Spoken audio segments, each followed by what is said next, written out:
శివమయమైన సభా సదస్సుకు సవినయ నమస్సులు సమర్పణ చేసుకుంటూ అపగల్భాయచ, ఇదో గొప్ప మాట. అపగల్భాయచ అంటే ఇంకా పూర్తిగా ఇంద్రియములు ఎదగని స్థితిలో ఉన్నటువంటి వాడు, అంటే శిశుస్థాయిలో ఉన్నవాడు, ఎదుగుతున్నవాడు అనండి. పూర్ణంగా ఎదగనివాడు, శిశుస్థాయిలో ఉండేవాడు అంటే అప్పుడే పుట్టిన శిశువులో కూడా రుద్రుణ్ణి పరిశీలించడం. అది ఆయన కానీ విడిచిపెడితే దేనికి ఉనికి లేదండి. ఎందుకంటే ఉనికి ఆయన గనక. ఉనికి అయిన ఆయన దేన్ని విడిచిపెట్టినా దేనికి ఉనికి ఉండకుండా ఉంటుంది. అందుకే ఆ ఉనికి అయిన ఆయన వ్యక్తమైతేనే ప్రతిదీ తన ఉనికిని వ్యక్తం చేసుకోగలదు. ఆ విధంగా శిశురూపుడైనటువంటి పరమేశ్వరుని ఇక్కడ నమస్కరించారు. ఇదే మనం తలంచుకుంటే, నిన్న మనం తాతగారు అన్నామే శివుణ్ణి, వృద్ధాయచ సమృద్ధనేచ. తాత అన్నా శివుడే, బిడ్డ అన్నా శివుడే. అది విశేషం. ఏదైనా ఆయనే, అది ఏ రూపంలోనైనా దొరికిపోతాడు. అది ఆయన దగ్గర మనం ముద్దు కురియాలంటే తాత అని పిలుద్దాం, ఆయన్ని ముద్దు చేయాలంటే బిడ్డ అని పిలుద్దాం. అలాగే పిలుచుకుని తరించిపోయారు భక్తులందరూ కూడా. అపగల్భాయచ, లాలించాలంటే శివుడి కన్నా శిశువు ఇంకెవడుంటారండి? ఆ శిశువుని అలా లాలించి, అయ్యో ఈ బిడ్డని ఎవరు సరిగ్గా చూడట్లేదే, నేనైనా సరిగ్గా చూసుకుంటాను అని పెద్ద మహాదేవి ఆ శిశువుని లాలించి మోక్షం పొందింది. అంతేకాదు, కాళీపురాణంలో కథ ప్రకారంగా అమ్మవారు రాక్షస సంహారం చేసి ఉగ్రమూర్తి అయి ఊగిపోతున్నట్ట. రాక్షస సంహారానికి ఏ ఉగ్రత అమ్మ చూపించిందో ఆ ఉగ్రత సంహారం తర్వాత ఉపసంహరింపబడలేదు. మంట పుట్టించడం సులభమేనండి, తిరిగి చల్లారడానికి కొంత టైం తీసుకుంటుంది. ఈ లోపల ఆ వేడిమిని భరించాలి, ఆ వేడిమిని. కానీ ఎవరు భరించలేకపోతున్నారు దేవతలందరూ. ఎవరు ఈ సమయంలో అమ్మవారిని శాంతింపజేయగలరు అని పరమశివుణ్ణి ప్రార్థన చేస్తే ఆ పరమశివుడు వెంటనే శిశురూపం ధరించేట. శిశురూపం ధరించి బాల సహజమైన రోదనం చేసేట ఆయన. ఆ రోదనం చేసిన వెంటనే అమ్మవారు ఎవరా ఈ పసిపిల్లల ఏడుపు అని చూసింది. చూడగానే అంత శివుడు శిశువై కనిపించాడు. ఆ త్రినేత్రాలు అన్నీ ఉన్నాయి కానీ శిశుప్రాయంలో ఉండి ఏడుస్తున్నట్ట. వెంటనే జగన్మాతకి మాతృభావన, మాతృ చైతన్యం, వాత్సల్యం పొంగి చల్లబడిపోయిందట. ఈ రూపంతో చల్లబరిచాడు. అలాగే శిశు రూపంలో కూడా వ్యక్తమయ్యాడు ఆయన. ఇప్పుడు చెప్పిన ఈ రూపాలన్నిటికీ శివరూపం కూడా ఒకటి ఉంది. లోకంలో మనం చూసే జ్యేష్ఠ ఇవే కాకుండా శివుడు కూడా జ్యేష్ఠరాజం బ్రహ్మణస్పత అని చెప్పబడుతున్నారు. జ్యేష్ఠమై రాజతే, ప్రకాశించువాడు, అందరిలో జ్యేష్ఠుడు. అందరిలో జ్యేష్ఠుడైతే లాభం ఏంటండి, వాడు చాలా పెద్ద ఆయనండి, అలా మూల కూర్చోబెట్టండి అని ఉండడు ఆయనది. పెద్దవాళ్ళు అనగానే మనం నమస్కారం పెడతాం కానీ దేనికి పనికిరాని వాళ్ళు అనుకుంటాం. కానీ ఆయన అలా కాదు, ఎంత జ్యేష్ఠుడు అంత రాజతే, ప్రకాశిస్తూ ఉన్నాడు. అందుకే జ్యేష్ఠరాజా అని అన్నారు, సమర్థుడైనటువంటి వాడు అని. అలాంటి జ్యేష్ఠరాజు ఆయనే. చివరికి మహా యాక్టివ్గా పరిగెత్తే పిల్లవాడు ఆయనే. అన్నిట్లోనే ఆయనే గోచరిస్తూ ఉన్నాడు.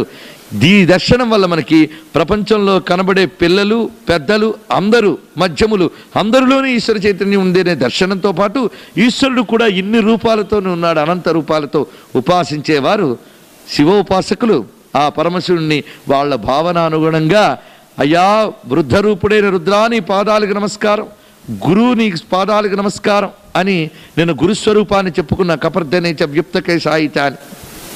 ఇప్పుడు శిశుస్వరూపంగా ఆయన మనం లాలించుకోవాలి. లాలించుకోవాలంటే భగవంతుడి కన్నా మరొకటి దగ్గర కాడండి. ఎప్పుడైనా ఏ వయస్సులోనైనా ఆయన లాలించవచ్చు మనం. అందుకే పట్టిన వారి చేబిడ్డ పరమాత్ముడు అంటారు అన్నమాచార్య. భగవంతుడు అంటే ఎవరంటే ఎవరు పట్టుకుంటే వారి బిడ్డేనయ్యా అన్నారు.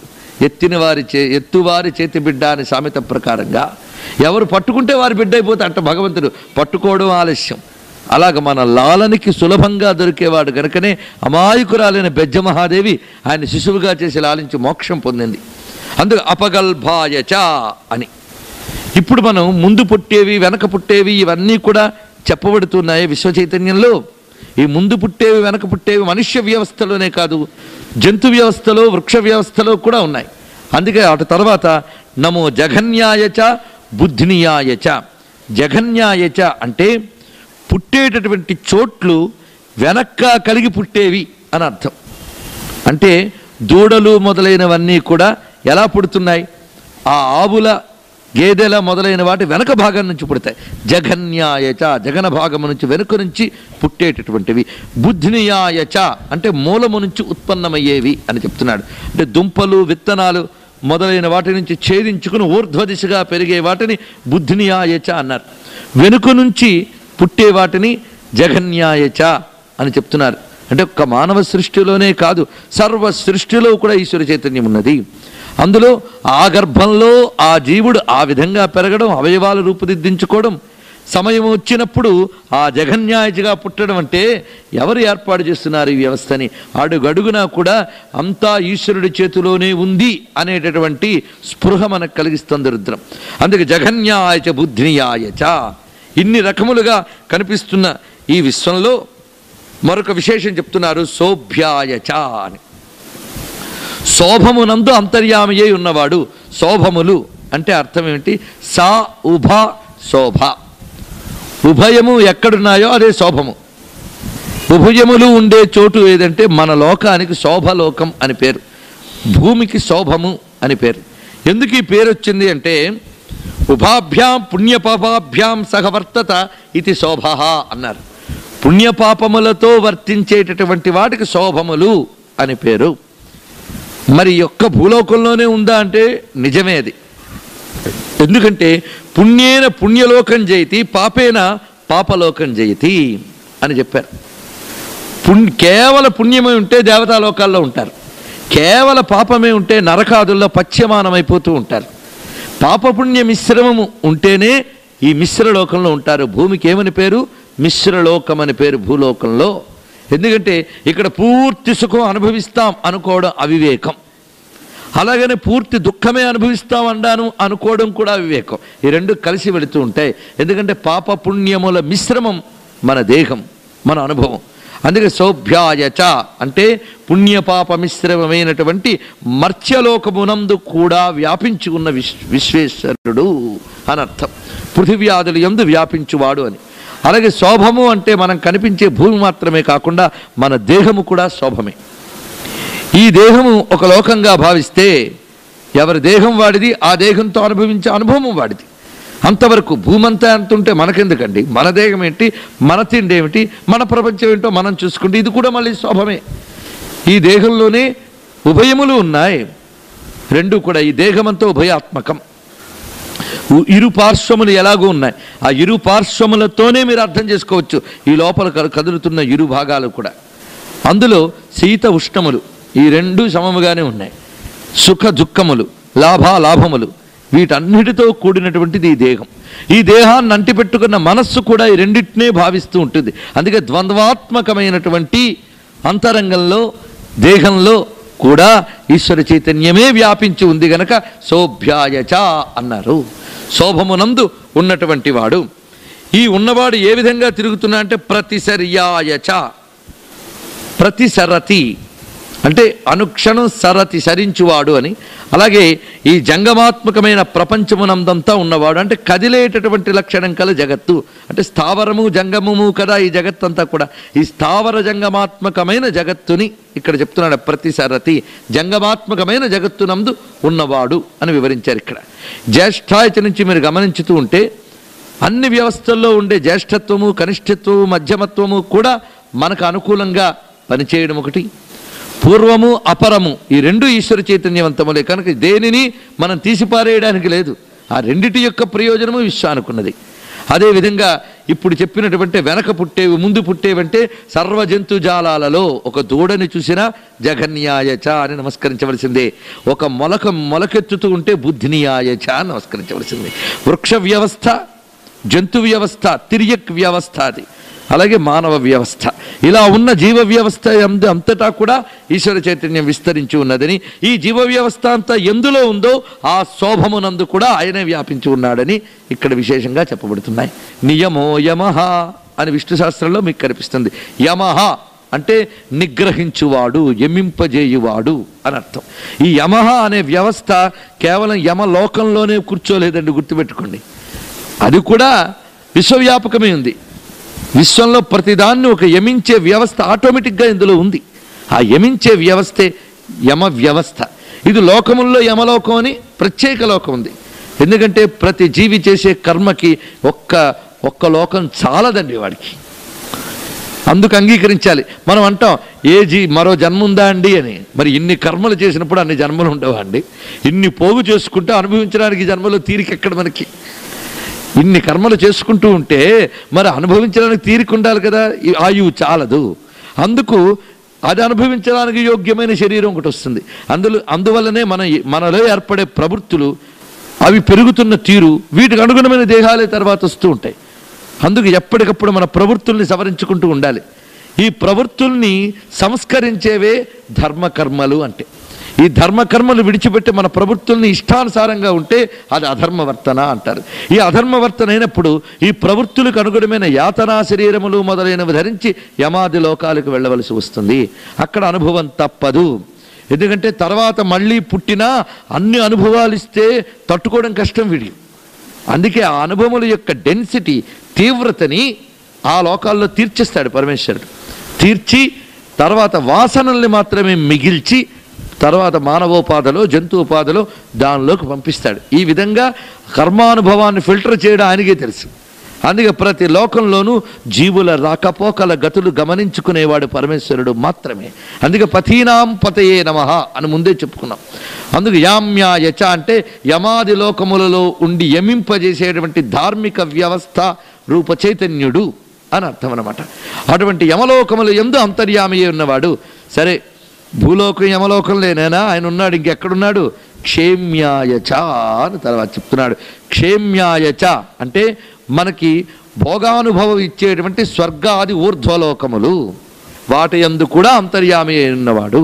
అంటే పరమేశ్వరుడు ఏ లోకంలో లేడు చెప్పండి, సర్వలోక వ్యాపకమైనటువంటి వాడు కనుక సౌభ్యాయచ యామ్యాయచ క్షేమ్యాయచ ముల్లోకములు యందు వ్యాపించి ఉన్నవాడని దీని యొక్క అర్థం. అదే త్రిభువన వపుషం విష్ణుమీశం నమామి అని మనం చెప్తున్నాం.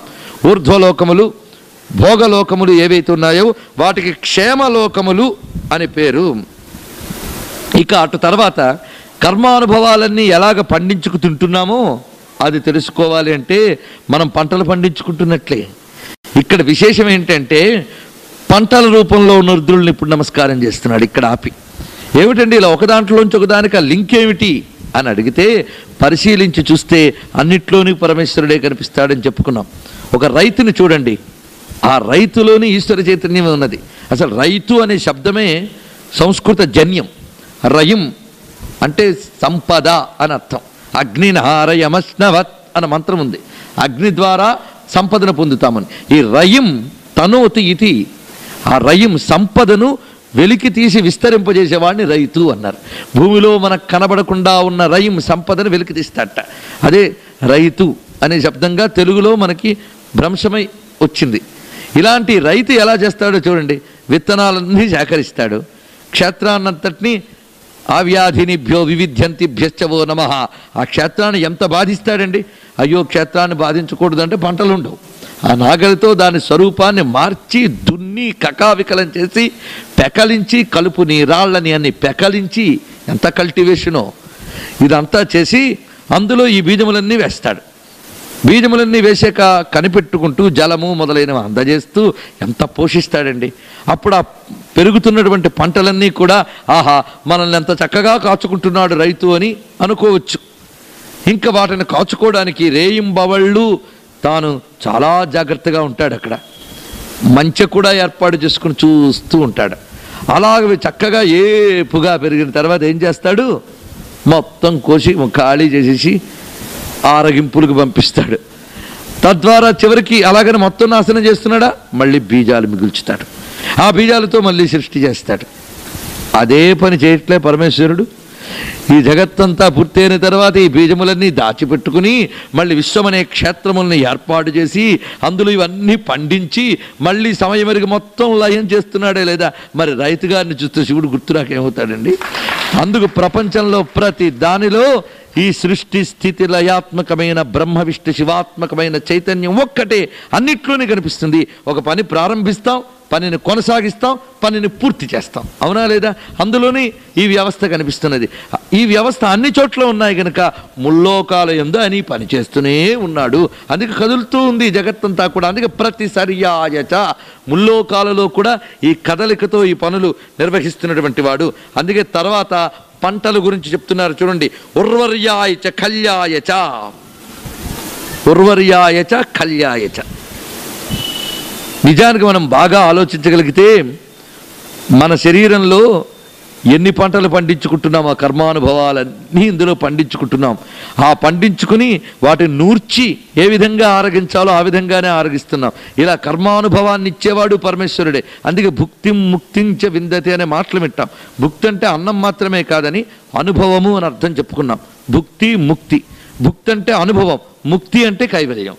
కర్మానుభవం భుక్తి, కర్మబంధ రాహిత్యం ముక్తి. ఈ రెండు పరమేశ్వరుడు ఇచ్చేవాడు. అందుకు ఉర్వర్యాయచ కళ్యాయచ అంటే సర్వసస్యములతో ఉన్నటువంటి పంట పొలాలలో ఉండే రుద్రుడికి నమస్కారము అన్నారు.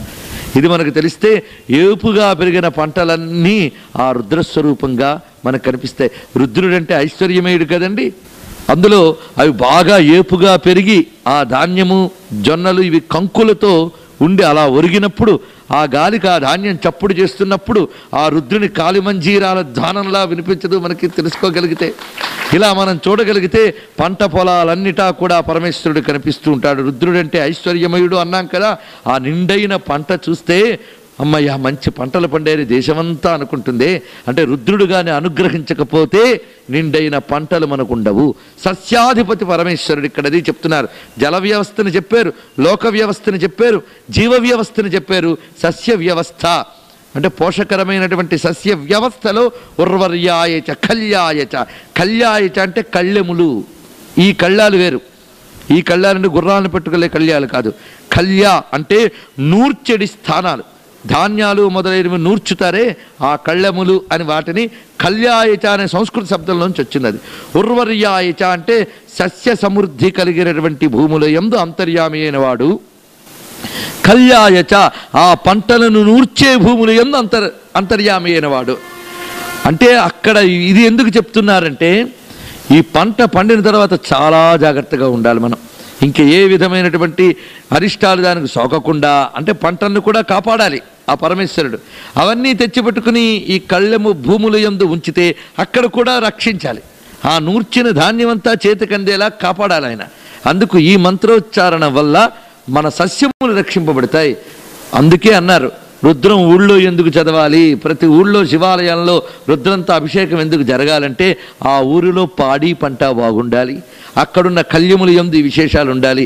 ఇలాంటి వ్యవస్థ ఏర్పరిస్తే ఆ ఆలయాలకి పోషణ కూడా లేకుండా ఈ రుద్రాదులు జపించే వాళ్ళు కూడా లేకుండా పోనీ వాళ్ళకి తెలిసినటువంటి పరంపర ప్రకారంగా రైతులు మొదలైన వాళ్ళు వాళ్ళ పరంపరాగతమైన దేవతను కొలుచుకుందామంటే అది కూడా వారిని చెయ్యనివ్వకుండా వారిని ధర్మాల నుంచి మార్చేస్తూ ఉంటే మరి దేశానికి కరువు రాకేమవుతుందండి. అందుకు మనం ఎలా చెప్తున్నారో చూడండి. ఇక్కడ సృష్టిలో ఏదైనా సరే ఈశ్వరానుకూలత లేకపోతే సాధ్యం కాదు. ఈ ఒక్క వాక్యం గుర్తుపెట్టుకోండి చాలు. ఈ తత్వం అంతా మనకి ఇస్తున్నది ఏమిటండి? శ్లోక్ష్యాయచ అవసాన్యాయచ అని చెప్తున్నారు ఇక్కడ. శ్లోక్ష్యాయచ అంటే శ్లోకముల యందు అంతర్యామయ్యే ఉన్నవాడు. శ్లోకాల్లో ఆయన ఉంటాట. శ్లోకం అంటే ఏమిటి? ఇది విశేషం. శ్లోకం అంటే వేద మంత్రమే, ఇది అర్థం. శ్లోకము, కావ్యము, కవి, ఋషి ఇవన్నీ వేద మంత్రములకున్న పర్యాయ పదాలు. ఛందస్సు, శ్లోకము ఇవన్నీ కూడా.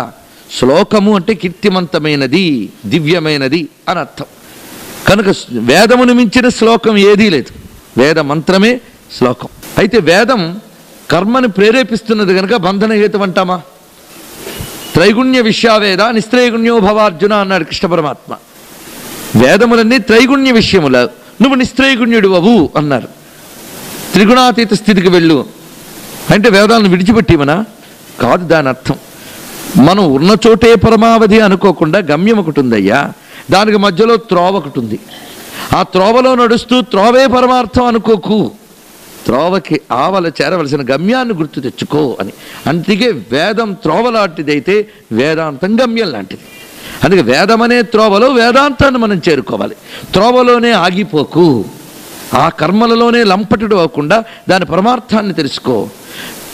యజుర్వేదంలోనే ఒక మంత్రం చెప్తాడు. యజ్ఞం ఎందుకు చేయడం అండి? నెయ్యి కాల్చడం తప్ప అన్నాడు ఆయన. మరి ఆ మాట యజుర్వేదం చెప్పాక మరి యజ్ఞాలు ఎందుకు చేయడం మనం అంటే తెలియకుండా చేస్తే నెయ్యి కాల్చడమే అన్నాడు ఆయన. పరమార్థం తెలియకుండా యజ్ఞాది కర్మలు చేస్తే నెయ్యి కాల్చడం తప్ప ప్రయోజనం ఏమీ లేదు అన్నాడు. నువ్వు అక్కడ నెయ్యి వేస్తూ అగ్నిని రగిల్చినప్పుడు నీ లోపల రగిలేటటువంటి ఒక మహాచైతన్యాగ్ని ఉంది. దాన్ని గమనించు, దాన్ని ఉపాసించు అనే భావాన్ని నువ్వు తెలుసుకోవాలి. అందుకు బహిర్యాగం అంతర్యాగం కలిపి సాగాలి. ఈ లక్షణం మనం గ్రహించమని వేదమే సూచన ఇచ్చింది. అందుకే వేదాంతము అంటే వేదాలన్నీ మూసేసి వేదంలో అంతంలోకి వెళ్ళిపోదామని కాదు. ఏదైనా ఒక తీర్మానం చెయ్యాలి అంటే విషయాన్ని పూర్తిగా అధ్యయనం చేయాలి, అవునా లేదా?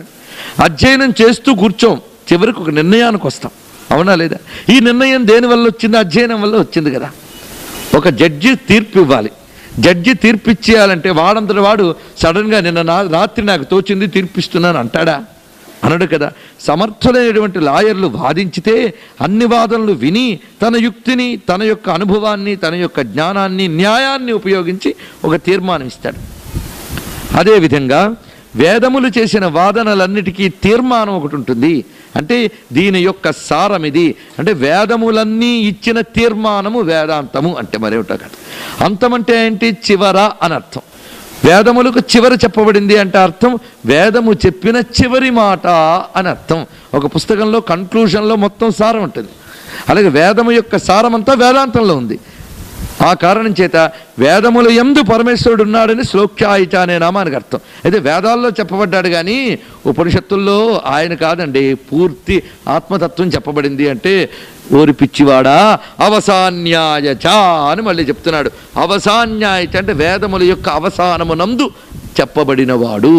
ఉపనిషత్ ప్రతిపాద్యమైన పరబ్రహ్మము ఈతడే అని చెప్పబడుతున్నారు. వేదముల చేత, వేదాంతముల చేత, రెండింటి చేత ప్రతిపాదింపబడే పరతత్వం ఈయన. అందుకే వేదైశ్చ సర్వైరహమేవ వేద్య వేదాంతకృత్ వేద విదేవచాహం. ఇదే మాట కృష్ణ పరమాత్మ అక్కడ మనకు తెలియజేశారు. ఇలాగ వేదముల చేత, వేదాంతముల చేత కూడా ప్రతిపాదింపబడే పరతత్వం పరమేశ్వరుడు. శివతత్వం చాలా ఆశ్చర్యకరమైన తత్వం.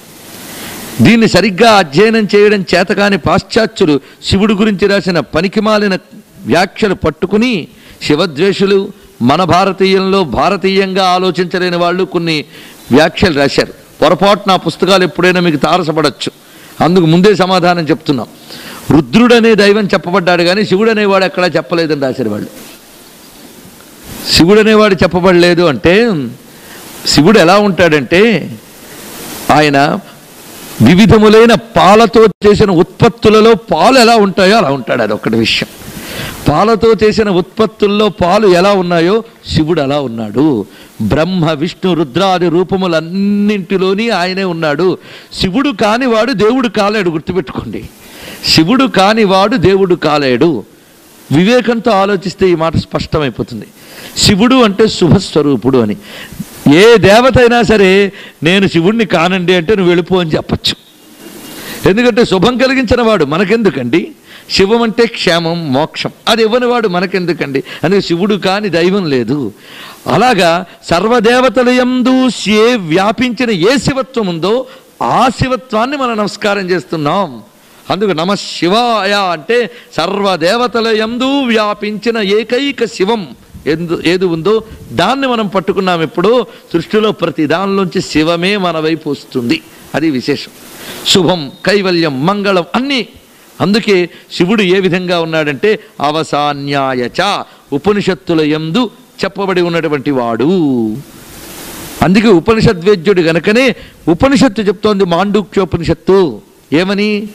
నువ్వు త్రిగుణములు దాటిన చతుర్థ స్థితికి వెళితే ఆ చతుర్థావస్థ యందు తురీయం అంటారు దాన్ని. ఆ తురీయమునందు ఏది భాషిస్తున్నదో దానినే చతుర్థం మన్యంతే శివం అన్నారు. ఆ చతుర్థమైన స్థితిలో ఉన్నవాడే శివం అయినటువంటి వాడు. ఆ తురీయాతీతుడైన తురీయ స్థితిలో ఉన్నటువంటి త్రిగుణాతీతుడే త్రిగుణముల యందు వ్యాపించి ఉన్నాడు. ఇది విశేషం అన్నమాట. ఇది శివతత్వం. అందుకే అవసాన్యాయచ వేదాంత ప్రతిపాద్యుడు. ఈ విషయం మనకి శ్రీనాథుడు వారు చెప్తారు. విహరించునెవ్వడు వివిధోపనిషదర్థ హర్మ్యాగ్రముల యందు నగరహంబు సవరించునెవ్వడు జఠరగోళంబున బొడవడంగగనుండ భూతగణము నెరయించునెవ్వడు నిజ సనాతనమాయ సకల ప్రపంచంబు సంతతముగా విహరించునెవ్వడు వివిధోపనిషదర్థ హర్మ్యాగ్రముల యందు నగరహమ్ము చరించునెవ్వడు శాశ్వత మంగళ ప్రోద్ధామరార్భటి నొక్కరుండు అహహా అయ్యాదిదేవుడ నామయుండు రుద్రుడు అవిచింతుడు ఆజ్యుడు అరూపుడుండ అవ్యయంబుగు తత్వమేమనవసంబే అన్యులకు ఎట్టివారికి అనగులారా అంటారు శ్రీనాథ మహాకవి. అటువంటిది వివిధ ఉపనిషద్ అర్థములుగా వ్యాపించినటువంటి ఆ పరమాత్మే అవసాన్యాయచ అని చెప్పబడుతున్నవాడు. ఆయనే వన్యాయచ నమః, అరణ్యములలో అంతర్యామి అయినటువంటి వాడు అన్నారు.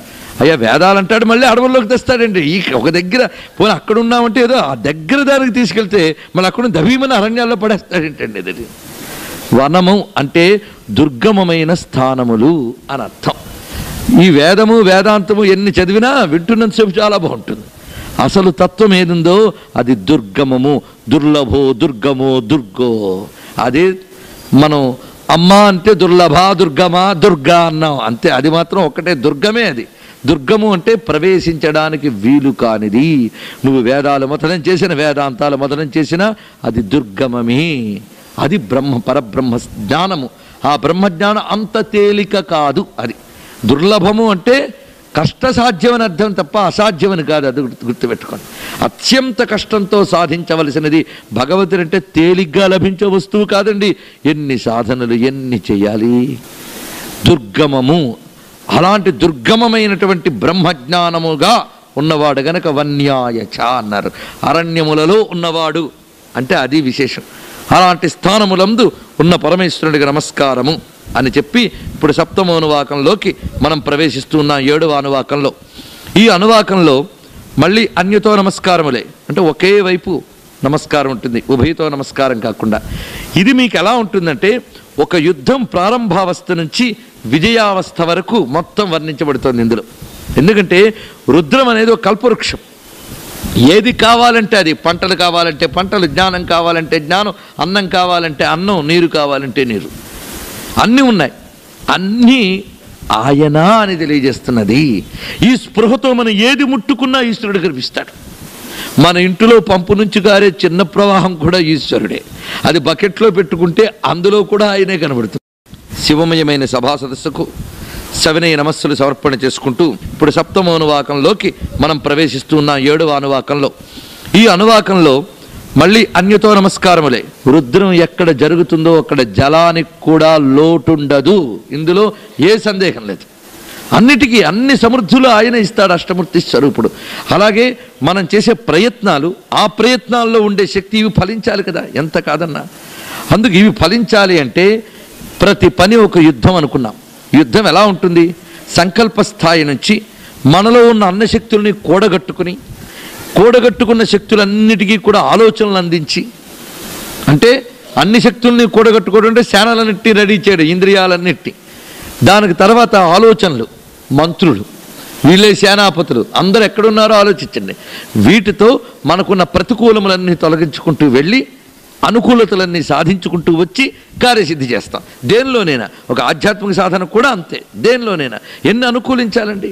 ఏ ఒక్కడి ప్రతికూలించినా అన్నీ మన నిర్వాకమే అని గుండె మీద చెయ్యి వేసుకున్నామా ఆ క్షణం చాలు మన ప్రతికూల శక్తి మనలో ప్రవేశించడానికి. అందుకు ఆధ్యాత్మిక సాధనలో నిత్య జాగరూకత అవసరం. తనని తాను ఎప్పుడూ స్కాన్ చేసుకుంటూ జాగ్రత్తగా ఉండాలి. ప్రతి వ్యవస్థలో ఈశ్వర చైతన్యం రక్షించాలి అనే ఎరుక ఎల్లవేళలా కలిగి ఉండాలి. అందుకే ఇక్కడ మనం ఏ ఏ అవస్థల్లో ఉన్నామో, ఏ ఏ వస్తువులతో ఉన్నామో, ఏ ఏ వ్యక్తులతో ఉన్నామో, ఆయా అవస్థల్లో, ఆయా వ్యక్తుల్లో, ఆయా వస్తువుల్లో కూడా ఈశ్వరుడు ఉన్నాడన్న స్పృహ నీకు ఉంటే ఆ ఈశ్వరానుకూలత వాటి నుంచి నీకు లభిస్తుంది. ఇప్పుడు యుద్ధం ఎలా ప్రారంభమవుతుందో చూడండి. ముందు యుద్ధాన్ని అనౌన్స్ చేస్తున్నారు. ఎలా అనౌన్స్ చేస్తారు? భేరీ మోగించేవారు పూర్వం. ఇప్పుడైతే మరో రకం సైరన్లు. మొత్తానికి భేరీ మోగించడం అది మొదలు పెడుతున్నాడు. నమో దుందుభ్యాయచ. దుందుభి, ఆ భేరీలో ఉన్న రుద్రునికి నమస్కారము. ఆయన అందులో లేకపోతే ఆ భేరీ దగ్గరికి ఇంకా వచ్చి మొదలు పెడితే ఆ భేరీ చిరుగురుకుందనుకోండి, ఇంకా ఆదిలోనే హంసపాదు. అందుకే సంకల్ప స్థాయిలోనే ఇక్కడ మీరు గమనించవలసింది ఏంటంటే తరంగములు, భేరీ అనగానే మనలో పుట్టే వైబ్రేషన్. ఇవన్నీ కూడా యోగపరంగా అర్థం చేసుకుంటే నిస్తబ్ద స్థితిలో ఉన్నటువంటి చైతన్యంలో వైబ్రేషన్ ఉద్భవించడం. ఆ వైబ్రేషన్ నుంచే జగత్తంతా వచ్చింది కదా. నకలు కుశల స్పందితుమపి, గుర్తుంది కదా. స్పందన గురించి చాలా చెప్పుకున్నాం. మళ్ళీ సౌందర్యలహరి ఇక్కడ చెప్పను నేను. ఆ స్పందనను గుర్తుపెట్టుకోండి. ఈ స్పందనే దుందుభ్యాయచ.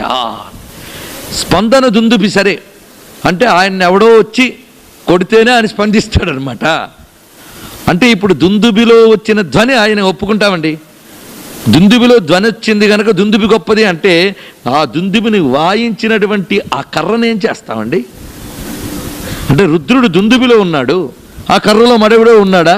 కాదయ్యా. అందుకే దుందుభ్యాయచ హనన్యాయచ ఎంత గొప్పగా చెప్తున్నారు. దుందుబిలోని ఆయనే ఉన్నాడు, ఆ హనన్యాయచ ఆ కొట్టేటటువంటి కర్రలో కూడా ఆయనే ఉన్నాడు అన్నాడు, ఆ మ్రోగించే దానిలో కూడా ఆయనే ఉన్నాడు. అంటే ఈశ్వరునిలో వచ్చిన స్పందన నుంచి జగత్తంతా ఆవిర్భవించింది అని మనం చెప్పుకున్నాం. ఆ స్పందన ఎక్కడి నుంచో రాలేదు, అది కూడా ఆయన నుంచే ఉద్భవించింది. అందుకే ఆహనన్యాయచ ఇది విషయం. అందుకే మీకు ఇటువైపు యుద్ధ విద్య ఎలా చెప్పబడుతుందో జగన్ నిర్మాణ వైఖరి, జగన్ నిర్వహణ వైఖరి కూడా ఇందులో మనం గమనించవచ్చు. అలాగే మన లోపల ప్రాణ చైతన్యం యొక్క స్పందనాత్మకమైన విస్తృతిని ఇందులో గమనించవచ్చు. మొత్తం మూడింటిని గమనించుకుంటూ వెళ్ళాలి మనం ఇందులో. నమో దుందుభ్యాయచ హానన్యాయచ. సరే, ఇంతవరకు బాగుంది. భేరీ మోగించాడు, సైనికులు తయారయ్యారు. ఒక్కొక్క సైనికుడు బాగా ట్రైన్ అయిపోయారు. కానీ యుద్ధం దగ్గరికి వచ్చినప్పుడు కాళ్ళు చేతులు అడుగుతున్నాయి. ఒక్కొక్కరికి ఉన్నాడుగా ఒక ఆయన అలాగే సరిగ్గా యుద్ధం దాకా వచ్చి దుందుబులు హన్య అన్నీ సిద్ధమైపోయినా ఒక ఆయన గాంధీవం సంస్థతే హస్తాత్వక్చైవ పరిదహ్యతే వేపతుశ్చ శరీరమే రోమశ్చ జాయితే అన్నాడే. అలా అయిపోయాడు. అలా అవ్వకూడదు, నిలబడాలి. అలా నిలబెట్టాడు. వెంటనే క్లైభ్యమాస్మగమ పార్థ, ఆ పరమేశ్వరుడే ఆ శ్రీకృష్ణుడు. ఆయన అలా నిలబెట్టాడు. అలా నిలబడేవాడు ఆయనే, నిలబెట్టేవాడు ఆయనే. అందుకే ధృష్ణవేచ. ధృష్ణవేచ అంటే చెదరకుండా స్థిరంగా నిలబడే సమర్థుడు అని అర్థం. ఆ ధృష్ణవేచ అలాగా యుద్ధంలో పారిపోకుండా స్థిరంగా ఉండే సైనికుల రూపంలో ఉన్న రుద్రునికి నమస్కారము. చూడండి ఈ విశేషాలన్నీ. ఇలాంటి వాళ్ళని పట్టుకుని ఎందుకు ప్రయోగింపజేయమన్నా, రోజు ఎందుకు మనం చేయాలి? ఇప్పుడు అర్థమైంది కదా. నువ్వు ఉన్న దేశానికి రక్ష కావాలి అంటే ఈ సైనిక వ్యవస్థలో రుద్రుడు ప్రవేశించి రక్షిస్తాడు. అందుకే భారతదేశానికి ఏం భయం లేదు ఇక్కడ రుద్రం జరుగుతున్నంత కాలం. భారతదేశంలో ఉన్న ప్రతి ఆలయంలో రుద్రం జరగాలి. మన వర్షాలు పడతాయి, రుద్రాభిషేకం చేయమంటే పాపం మన లౌకికులు ఉన్నారే మేధావులు, వాళ్ళేమో మనము ఇవన్నీ చేస్తున్నామండి, ఈ మంత్రాలకి చింతకాలు రాలుతాయా అని. నువ్వు అర్థం చేసుకోకపోతే పళ్ళు రాలుతాయి, తర్వాత రాలుతాయా లేదో చూపిస్తున్నాడు ఆయన. అందుకు ప్రతి వాడిలో ఉండేటువంటి ఈశ్వర చైతన్యం మనకు అనుకూలంగా ఉండాలి అంటే నిజంగా యుద్ధాలు జరిగినప్పుడు ఈ మంత్రాలని బాగా ప్రయోగించవచ్చు. అందుకు నమో ధృష్ణవేచ, సమర్థంగా నిలబడగలిగేటటువంటి సైనికులకి నమస్కారము. అందుకే మన సైనికుల గురించి తలుచుకుంటూ ఉంటే మనకు వీరావేశం పొంగుతూ ఉంటుంది. మొదటే మనం చెప్పుకున్నాం సైనికుల గురించి. ఆ తూటాలు ఎక్కుపెట్టి మరఫిరంగలు నడిపిస్తున్నటువంటి ఆ సాహసోపేతమైనటువంటి ధృష్ణవేచ, ఆ చలిలో చెక్కు చెదరక నిలిచినటువంటి ఆ సైనిక సోదరులందరిలో రుద్రుడు కనిపించడా మనకి చూస్తే. అందుకే ధృష్ణవేచ. ప్రముషాయచ, ఆయన బాగా కేవలం ఒంటి బలం ఉంటే చాలదండి, దృఢంగా నిలబడ్డాడు, సంతోషమే. కానీ ఎంత దృఢంగా యుద్ధం చేసినా పరసైన్యములు ఎలాగున్నాయి, వాళ్ళ యొక్క లక్షణాలేమిటి, ఇవన్నీ స్టడీ చేయగలిగే సైనికుల రూపంలో ఉన్నవాడు ప్రమృషాయచ. అంటే బాగా పరామర్శ చేయగలిగేవాడు. పరామర్శ అంటే అర్థం ఏడిచేవాడితో పాటు ఏడవడం అనే అర్థంలోకి మనం దిచ్చాం. పరామర్శ అంటే అసలేమిటో బాగా అనలైజ్ చేసి తెలుసుకోవడం పరామర్శ. అది విశేషం. ఫలానా వాడి దగ్గరికి పరామర్శకు వెళ్ళేవండి అంటే అర్థం వాడు దుఃఖంతో ఏడుస్తూ అసలేమిటో మర్చిపోయాడు కనుక ఎనలైజ్ చేసి అసలేమిటో చెప్పడానికి వెళతాం మనం. నిజంగా అసలేమిటో చెప్పడానికి వెళ్తే మనం అసలు మిగలం. ఈ జీవితాలు అశాశ్వతం, ఏది శాశ్వతమో తెలుసుకో అంటే నేను చచ్చేడుస్తుంటే వేదాంతం చెప్తావా ఇక్కడ అని తిడతాడు. కానీ పరామర్శ అంటే వేదాంతం చెప్పడమే, అందులో సందేహం లేదు. సరే, ప్రమృషాయచ, ఇదే జరిగిందండి. దృష్టవేచ ప్రమృషాయచ. ధైర్యం సడలిపోతున్నటువంటి అర్జున్ని నిలబెట్టడానికి ప్రమృషాయచ ఉన్నటువంటి వాడెవడు? శ్రీకృష్ణుడే. ప్రమృషాయచ. అందుకే చెప్పాను రుద్రంలో మొత్తం కృష్ణుడిని చూపిస్తాను మీకని. చూపించానా లేదా? ఒకవైపు శివుడిని చెప్తూనే మరొక వైపు చూపించాను. అందుకే మీకు అక్కడ అదృశన్ గోప అదృశన్ నుదహార్య దగ్గర నుంచి మొదలుపెట్టి తస్కరాణాంపతయ్య దగ్గర వెనదొంగను చూపించి నిన్న రోజున కొందరు కృష్ణుల్ని చూపించుకుని ఇవాళ ఇక్కడికి వచ్చేటప్పటికీ గీతాచార్యుడిగా కురుక్షేత్ర యుద్ధాన్ని నడిపిస్తూ ఉన్నటువంటి కృష్ణుడిని చూపిస్తున్నామా లేదా? ఆయన ప్రమృషాయచ, పరామర్శ చేసాడండి యుద్ధంలో. పరామర్శ చేయలే, ఆ పరామర్శ పేరే భగవద్గీత. ఆ పరామర్శ పేరే భగవద్గీత. ఏమిటో తెలుసుకో, సత్యమేమిటో తెలుసుకో. ఇది ప్రమృషాయచ. ఆ ప్రమృషాయస్ వస్తేనే ధృష్ణవేచ. అది విశేషం. దగ్గరుండి వెన్ను తట్టి జ్ఞానం చెప్పి కర్తవ్యనిష్ట కలిగించేటటువంటి బోధకుడు స్వామి. దానికి పూర్తి పరిశీలన. అందుకే అక్కడ నిలబెట్టి రథాన్ని అదిగో భీష్ముడు, అదిగో ద్రోణుడు, అదిగో వారి వారి బలాలివి అని చూపించాడు. ఆ వాడు ఎవడెవడో మొత్తం తెలుసు. ఉండడానికి రథసారథిగా ఉన్నాడు కానీ, నిన్న సారథిని కూడా చెప్పుకున్నాం కదా, సారథిలాగా ఉన్నాడు కానీ ఎంత ప్రమృషాయచ ఆయన. ఆ భీష్ముడు అటాక్ చేస్తూ ఉన్నాడు. ఆయనకు ఆ రాత్రే అవమానకరంగా మాట్లాడాడు. ఎవరు? దుర్యోధనుడు. ఏమని? తాత నువ్వు అసలు మనసు పెట్టి యుద్ధం చేస్తున్నావా అన్నట్టు. ఒరే, నేను ఎప్పుడు కర్తవ్యంలో మాత్రం లోపం చేయలేదురా అని. నువ్వు నిజంగా కర్తవ్యనిష్ఠువైతే పాడికి పాండవులు మిగిలేవారా అన్నట్టు. దానితో ఆయన కోపం వచ్చింది. ఆ కోపం వచ్చి ఆ భీష్ముడు ఆ రథం ఎక్కి యుద్ధం చేస్తూ ఉంటే అతడు ఏం చేస్తున్నాడో ఎవ్వరికి తెలియలేదు. చివరికి అర్జునుడికి కూడా తెలియలేదండి. ప్రమృషాయిచ లక్షణం మీరు అర్థం చేసుకోండి. ఇక్కడ అర్జునుడికి కూడా తెలియలేదు. ఆయన తాతగారే తాతగారే తాతగారే అని డౌట్ పడుతున్నాడు. వాడు తాత కాదయ్యా, నీ ఎదురుగా యుద్ధం చేస్తున్నాడు వాడు, గుర్తుపెట్టుకో. తాత కాదు, ముందే చెప్పాడు. ఆ మోహం వదిలేయి, ఆ మోహం వదిలేయి, ఆ మోహం వదిలే. తాత నాన్న ఏమిటి మోహం? నీ కర్తవ్యం ఏమిటి? అది చెయ్యి చెప్పాడు. వీడు తాత కాదయ్యా, వాడు ఏం చేస్తున్నాడో తెలుసా నీకు? ఈరోజు తన మొత్తం శక్తిని చూపిస్తున్నాడు. భీష్ముడు ఈ భీష్మ శరీరంతో తెచ్చుకున్న శక్తి కాక వసువుగా అతడికి ఏ శక్తులు ఉన్నాయో అవన్నీ తెచ్చాడు. ఇప్పుడు తెలియకుండా జీవుల్లోంచి వచ్చేస్తున్నాయి.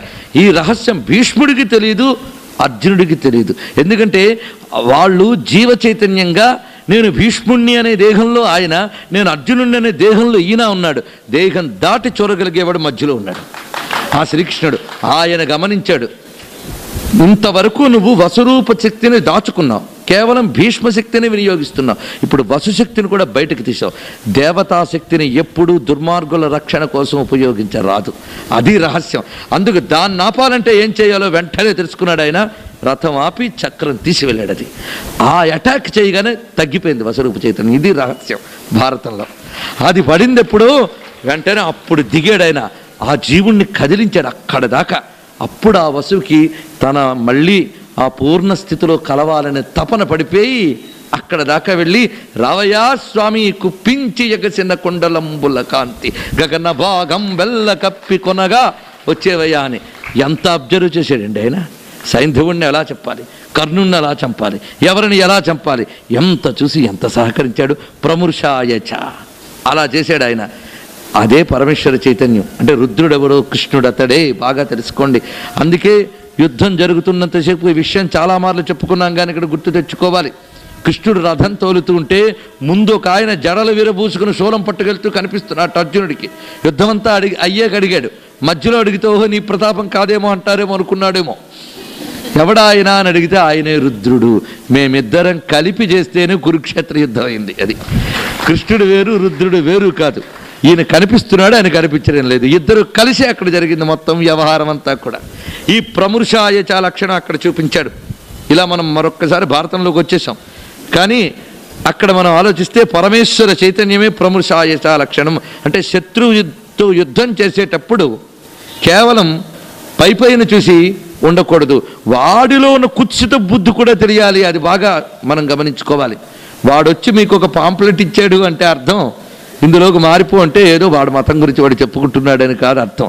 క్రమంగా నిన్ను నీకు కాకుండా, నీ దేశం నుంచి నీకు కాకుండా, వాడి మతం ఏ దేశంలో పుట్టిందో ఆ దేశంలోకి ఈ దేశాన్ని అందజేయాలనేటువంటి కుత్సిత వ్యూహం వల్ల జరుగుతుంది. అంత లోతుగా ఆలోచించే ప్రమృష లక్షణం భారతీయులకు వచ్చినప్పుడు రక్షింపబడతాం. మనకి ఎప్పటికీ రాలే, ఇంకా ప్రమృషాయిచ రాలేదు మనకి. శత్రువు యొక్క వ్యూహం ఎలా ఉంటుందో తెలియకుండా ఎంత సైన్యాన్ని పెట్టుకుని కూర్చుంటే లాభం ఏముందండి. అందుకే ఆ రుద్రుడు మనకి ప్రమృష లక్షణం ఇచ్చుగాక. నీ దగ్గరకు వచ్చేవాడు ఏ దుష్టబుద్ధితో వచ్చాడో నువ్వు తెలుసుకుంటే అంతకంతా వ్యూహం వేసి అటాక్ చేయగలవు. కృష్ణుడు ఆ పనిచేశాడండి. ధర్మరాజు పాపం అమాయకుడు, అవతలవాడు అన్ని వ్యూహాలు వేస్తూ ఉంటే ఇతడు పరిమితి దృష్టిగా తగునా అని కూర్చున్నాడు. తగునా ఏమిటి? వ్యూహానికి ప్రతి వ్యూహం వేయాలి. అది కృష్ణావతారం. ప్రమృషాయచ అంత బాగా పరామర్శ పరసైన్య వృత్తాంతాన్ని పరిశీలించేటటువంటి సైనికుడుగా ఉన్న రుద్రునికి నమస్కారము అని దీని అర్థం. అలాగే దూతాయచ నమః. కేవలం సైనికులుంటే లాభమా? అంబాసిడర్స్, దూతలు చాలా ముఖ్యమండి. వీళ్ళు వెళ్ళి పనులు చాలా చక్కగా చేసుకుని రావాలి. దూత అయిన వాడంటే పోస్ట్ మ్యాన్ కాదు, ఇక్కడ ఉత్తరం తీసుకెళ్ళి అక్కడ ఇచ్చేవాడు దూతగాడు. దూత చాలా బాధ్యత, యుద్ధంలో ఉండే సేనాధిపతిని మించిన బాధ్యత దూతకు ఉంటుంది. అందుకే దూతలు చాలా గొప్పగా ఉండాలి. ఆ దూత సమర్థంగా పనిచేయాలంటే వాడిలో ఉన్న రుద్రుడు బాగా పనిచేయాలి. ఈ రుద్రుడే దూత స్వరూపంగా ఉండేటటువంటి వాడు. రుద్రుడు దూతండి. అవునా? అవును, రామాయణంలో కనిపిస్తాడు రుద్రుడు దూతగా. అవునా లేదా అండి? ఈ రుద్రుడే దూతగా కనబడగానే రామచంద్రమూర్తి తొలి పరిచయంలోనే ఎంత పండితుడయ్యా, ఎంత మేధావయ్యా, ఎంత బుద్ధికుశలుడు, దేనికి అంటని యోగీశ్వరుడు, ఇలాంటి వాడు దూతగా ఎవడికి లభిస్తాడో ఆ రాజు పని ఏదైనా నెరవేరుతుందన్నట్ట ఫస్ట్ సైట్లోనే. ఆయన హనుమంతుడితో సమాధానం లేదు, హనుమంతుడు మాట విన్నాడు. మాట విన్న వెంటనే ఆయన అన్నదేమిటి అంటే, ఇలాంటి వాడు దూతగా లభిస్తే ఆ రాజు పని ఎలాంటిదైనా నెరవేరిపోతుందని ఫస్ట్ సైట్లోనే రామదూతగా రాముడు వరించేశాడు ఆయన. అది విశేషం. అలాంటి దూత, ఈ దూత ఎంత చక్కటి పనులు చేశాడు. అక్కడికి వెళ్ళి చూసి రమ్మంటే కాల్చొచ్చట. మరి అంతే కదండి, అదే దూత చేయవలసింది. కేవలం సీతమ్మను చూడడానికి అయితే హనుమంతుడిని పంపక్కర్లే. ఆయనకే అంగుళీయకు ఎందుకు ఇచ్చాడో ఆయనకి తెలుసు. ఆ అంగుళీయకు అందుకున్నటువంటి హనుమంతుడు కేవలం అది ఇచ్చి వచ్చా కాదు, అక్కడ ఎంత చక్కగా ప్రవర్తించాడు చెప్పడం మొదలెడితే మరో సుందరకాండ అవుతుంది. సరే, ఇంత చేసి ఆయన మొత్తం తగలబెట్టి వచ్చాడు. ఇదేం దూతండి? రాముడు హృదయం తెలుసుకున్నట్ట. అందుకే విశ్వనాథ వారు అంటారు, నన్ను చూసి రమ్మంటే కాల్చొచ్చాడని తర్వాత లోకం అనొచ్చు, కానీ చూపులో అగ్గి కలవా అని చూడుమనుట, కాల్చవలసిన దానిని కాల్చమనుట అన్నాడు ఆయన. చూపులో నిప్పున్నవాడిని చూసి రావయ్యా అంటే కాల్చి రావయ్యనే అర్థం కదా. చూపులో నిప్పున్నవాడెవడు? అగ్నినేత్రుడైనటువంటి పరమేశ్వరుడే. ఆయనే హనుమంతుడు, రుద్రస్వరూపుడు. అందుకు ఆయన పని ఎంత చక్కగా చక్కబెట్టాడు. ఆ కాల్చేటప్పుడు ఎన్ని ఆలోచించాడు ఆయన. వాడికి ఇష్టమైన చోటు ముందు తగలబెడతాను, దాన్ని బట్టి వాడి ఇష్టానికి క్షేమానికి దెబ్బ మొదలయ్యిందన్నది అర్థమవుతుంది వాడికి. నన్ను మామూలు వాళ్ళెవరూ అరికట్టలేరు, అందుకు వాడు మహాబలాన్ని పంపుతాడు, దాన్ని సులభంగా కొట్టగలడు. మామూలు వాడు ఆయన. రావణాసురులు 1000 మంది వచ్చినా సంహరించగలిగిన వాట. ఆయనే చెప్పుకున్నాడు, నా రావణ సహస్రమే యుద్ధే ప్రతిఫలం భవేత్, వారు నాకు సాటిరారయ్యా అని చెప్పాడు. ఈ మాట చెప్పేటప్పుడు రావణాసురుని చంపడానికి రాముడే రాక్కలే, నేనే చేయగలను అని గర్వించడం కాదు అక్కడ విషయం.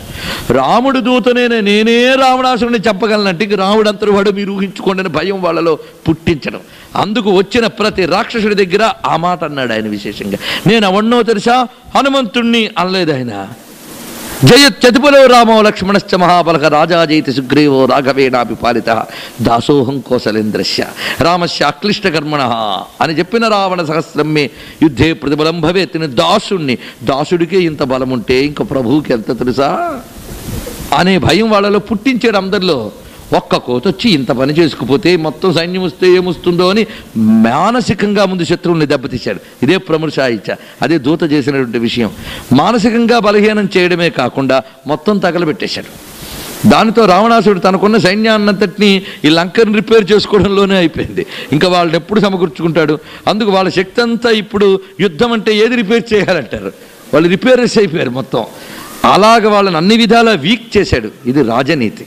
అంత రాజనీతి కుశలుడు హనుమంతుడు. అందుకే దూతాయచ అని చెప్పారు. అందుకు రుద్రుడు దూతగా వచ్చాడు. 3 దూతలుగా మనకు కనిపిస్తారు. ఇక్కడ దూత అంటే ఇప్పుడు ప్రముషాయచ అని చెప్పుకున్న గీతాచార్యుడే పెద్ద దూతగా వెళ్ళాడు కదండి. శ్రీకృష్ణ రాయబారం ఎవరు మర్చిపోతాం. అందుకు దూతాయచ. అలాగే ఈయన దూత. చండీ సప్తశతి చూస్తే శివదూతి అని అమ్మవారికి పేరు. అర్థమేమిటి? ఆ రాక్షసుల దగ్గరికి వెళ్ళి మెసేజ్ పంపిందిట. ఎవరిని? వాళ్ళ ఆయన్ని పంపింది, నువ్వు వెళ్ళి చెప్పని. దీని అర్థం ఏంటంటే ఆ అమ్మవారి యొక్క జ్ఞానం అయ్యవారే కలిగిస్తారు. శివుడే గురువు శ్రీ విద్యకి, కనుక గురువు దూత వంటి వాడు. శివజ్ఞానం బాగా చెప్పి రాక్షస ప్రవృత్తులకు బుద్ధి చెప్తాడు, వినకపోతే కొడతాడు కూడా. దృష్ణవేచ క్రమంగా మొత్తానికి బాగు చేసుకుంటాడు. అందుకే దూతాయచ, శివుణ్ణి దూతగా పంపింది గనక అమ్మవారికి శివదూతి అని పేరు కూడా వచ్చింది. అందుకు దూతాయచ. ఆ కథ మనం గుర్తు తెచ్చుకోవాలి. ఇక దూత శ్రీకృష్ణ పరమాత్మ. ఈ విధంగా దూతాయచ అంటే అవి కూడా ఈశ్వర స్వరూపాలే. అందుకని ఏ దూతలండి అనడం కాదయ్యా, దూతయేన అంత గొప్ప విశేషం. అందుకే దూతయేన పరమేశ్వరుడికి నమస్కారం. ఈ దూత అనే నామం వేదంలో మరకరుకుంది. ఎవరికి? అగ్నిం దూతం వృణీమహే అని వేదం చెప్తున్నది. దూతగా ఉన్న అగ్నిని అని, అంటే అగ్నిని దూతగా వరిస్తున్నాం. దేనికి ఇతడు దూత? దేవతలందరికీ ఆహుతులన్నీ సమర్పణ చేసి తీసుకెళ్తాట. అలాగే మనం నోటిని దూతగా వరిస్తున్నాం. ఎందుకు? దీని ద్వారా అన్నాన్ని ప్రతి ఇంద్రియానికి పంపిస్తాడు. అలాగే పరమేశ్వరుడు తన ఇంద్రియములుగా ఉన్న దేవతలందరికీ ఆయనే అందజేసుకుంటాడు, అగ్నిస్వరూపుడే.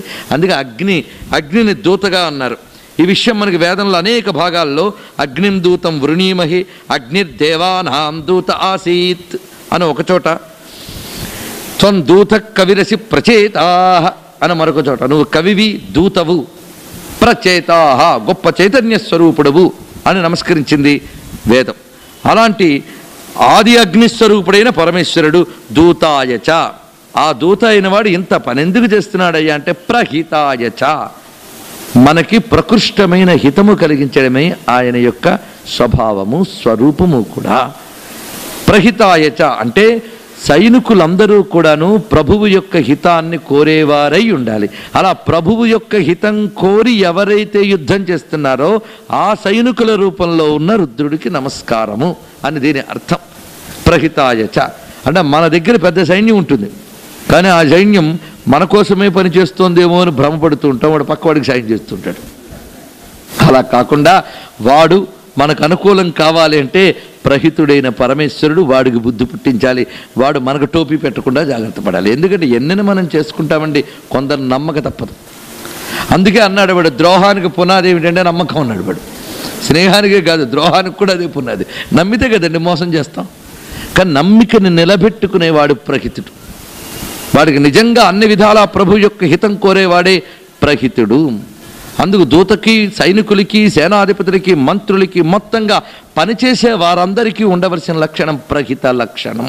ఎవరి కోసం పనిచేస్తున్నారో, దేనికోసం పనిచేస్తున్నారో ఆ ప్రహితత్వం, ఆ సిన్సియారిటీ భగవత్ స్వరూపం. అది ఆ గుణం భగవత్ స్వరూపం. ఇది విశేషం. రుద్ర విభూతులు ఆ దూత లక్షణం. నైపుణ్యం ఎంత ఈశ్వర స్వరూపమో నిజాయితీ అంత ఈశ్వర స్వరూపం. ఆ నిజాయితీ కలిగి ఉండాలి, ఆ సత్యం కలిగి ఉండాలి, ఆ కపటరాహిత్యం కలిగి ఉండాలి. అదే ప్రహితాయచ అయినటువంటి స్వామి. నిషంగిణేచ ఇషుధిమతేచ. ఆ సైనికులు ఒక్కొక్కరు ఎలా ఉన్నారు చూడండి. ఖడ్గాలు పట్టుకు వెళ్ళేవారు కొందరు, ఇషుధిమతేచ అమ్ములు పొదులు పట్టుకు తిరిగేవారు కొందరు, తీక్ష్ణేశవేచ తీక్ష్ణమై పదును పెట్టిన బాణములు కలిగినటువంటి వారు కొందరు, ఆయుధినేచ ఒక్క బాణములే కాదు మనం వర్ణించడానికి వీలు లేని ఎన్ని ఆయుధాలు ఉన్నాయో అవన్నీ కలిగిన వారు కొందరు. ఆయుధాల్లో కూడా స్వాయుధాయ, కొన్ని ఆయుధాలు కొందరే ప్రయోగించగలరు. అలాగా ఇప్పుడు పినాకం ఉంది, అది పరమశివుడు ఒక్కడే హ్యాండిల్ చేయగలడు, దేవతలు ఎవరు హ్యాండిల్ చేయలేరు.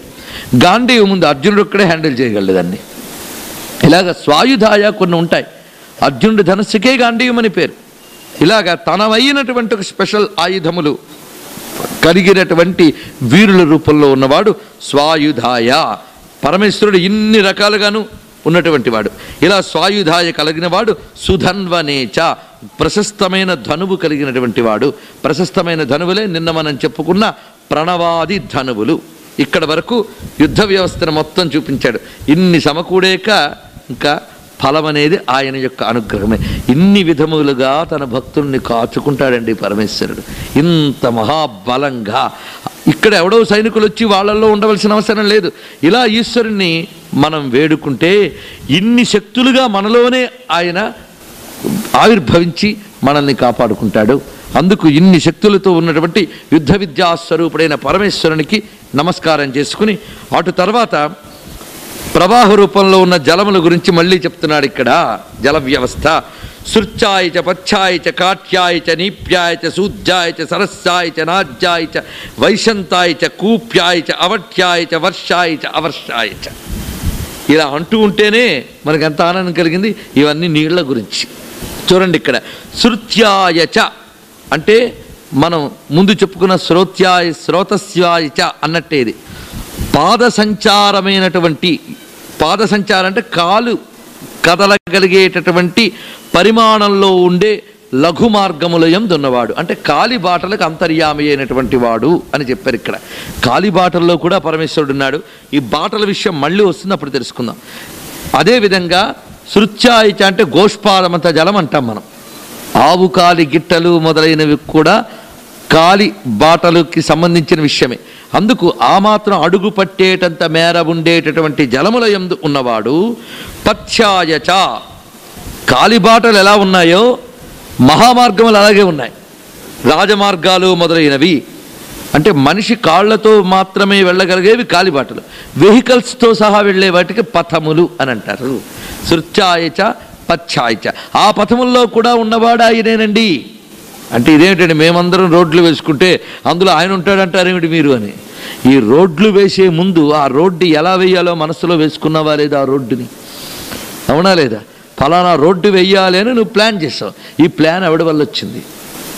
ఈశ్వర చైతన్యం చేతనే రోడ్డు వేసే బుద్ధి నీకు పుట్టిందే. ఆ పథముల యందు ఆయన ఎప్పుడు ఉంటాడు? కాలి బాటల యందు ఉంటాడు, పథముల యందు ఉంటాడు. అది తెలుసుకుంటే చాలండి. అందుకే భజే మార్గబంధుం అన్నారు అప్పయ్య దీక్షితులు. తోవల్లో బంధువుట శివుడంటే. ఆ కారణం చేతనే ఎక్కడికి డ్రైవింగ్కి వెళ్ళినా శృత్యాయచ పథ్యాయచ అనుకున్న కారుకితో చాలు. ఎందుకంటే రోడ్ల మీద వెహికల్స్ తిరిగేటటువంటి రోడ్లని పథములు అని అన్నారు కదా. మనం క్షేమంగా మన వెహికల్ వెళ్తూ మిగిలిన వెహికల్ మనల్ని క్షేమంగా వెళ్ళనివ్వాలి అంటే పథ్యాయచ అని అనుకుంటూ ఉండాలి. పథముల యందు అంతర్యామయ్యి ఉన్నటువంటి స్వామికి నమస్కారము అంటే పథముల యందు కాలి బాటల యందు కూడా ఘోరాఘోర రూపాలతో ఉంటాడు. ఎంతో ఆనందంగా ఈల వేసుకుంటూ కాలి బాటల్లోకి వెళ్ళిపోతూ ఉంటాం. ఆ వెళ్ళిపోతున్నప్పుడు ఏముల్లో అలా గుచ్చుకుంటుంది, లేదా ఏ తేలో ఆ మాత్రం ఆ తేలు ఆ కొండిని విసిరి కొట్టిపోతుంది. ఇంకా చాలు. ఈ అవస్థ రాకుండా ఉండాలంటే శృత్యాయచ ప్రతి చోట ఘోరాఘోర చైతన్యములు ఉన్నాయా లేదా? అలాగే మన మనస్సులో కూడా ఇరుకు ఇరుకు ఆలోచనల మార్గాలు ఉన్నాయి, విశాల ఆలోచనల మార్గాలు ఉన్నాయి. ఇవే శృత్యాయచ పథ్యాయచ. వాటిలో ఉండి కాపాడేవాడు కూడా ఆయనే. ఆడ తర్వాత కాఠ్యాయచ నీప్యాయచ అంటే అల్పజల ప్రదేశములకి ఎందున్నవాడు కాఠ్యాయచ. నీప్యాయచ అంటే క్రిందికి దిగుతున్న జలముల రూపంలో ఉన్నవాడు అంటే జలపాతాలన్నీ ఇక్కడ చెప్తున్నాడు. అక్కడ మనం వేగం చెప్పుకున్నాం, ఇక్కడ రూపం చెప్తున్నాడు. నీప్యాయచ వేగం జలపాతంలోనే కాదు, క్రింద వదిలే వాటిల్లో కూడా వేగం ఉండొచ్చు. ఇక్కడ మాత్రం జలపాతమే చెప్తున్నాడు. నీప్యాయచ నమః నీరు పల్ల మెరుగు అన్నాం.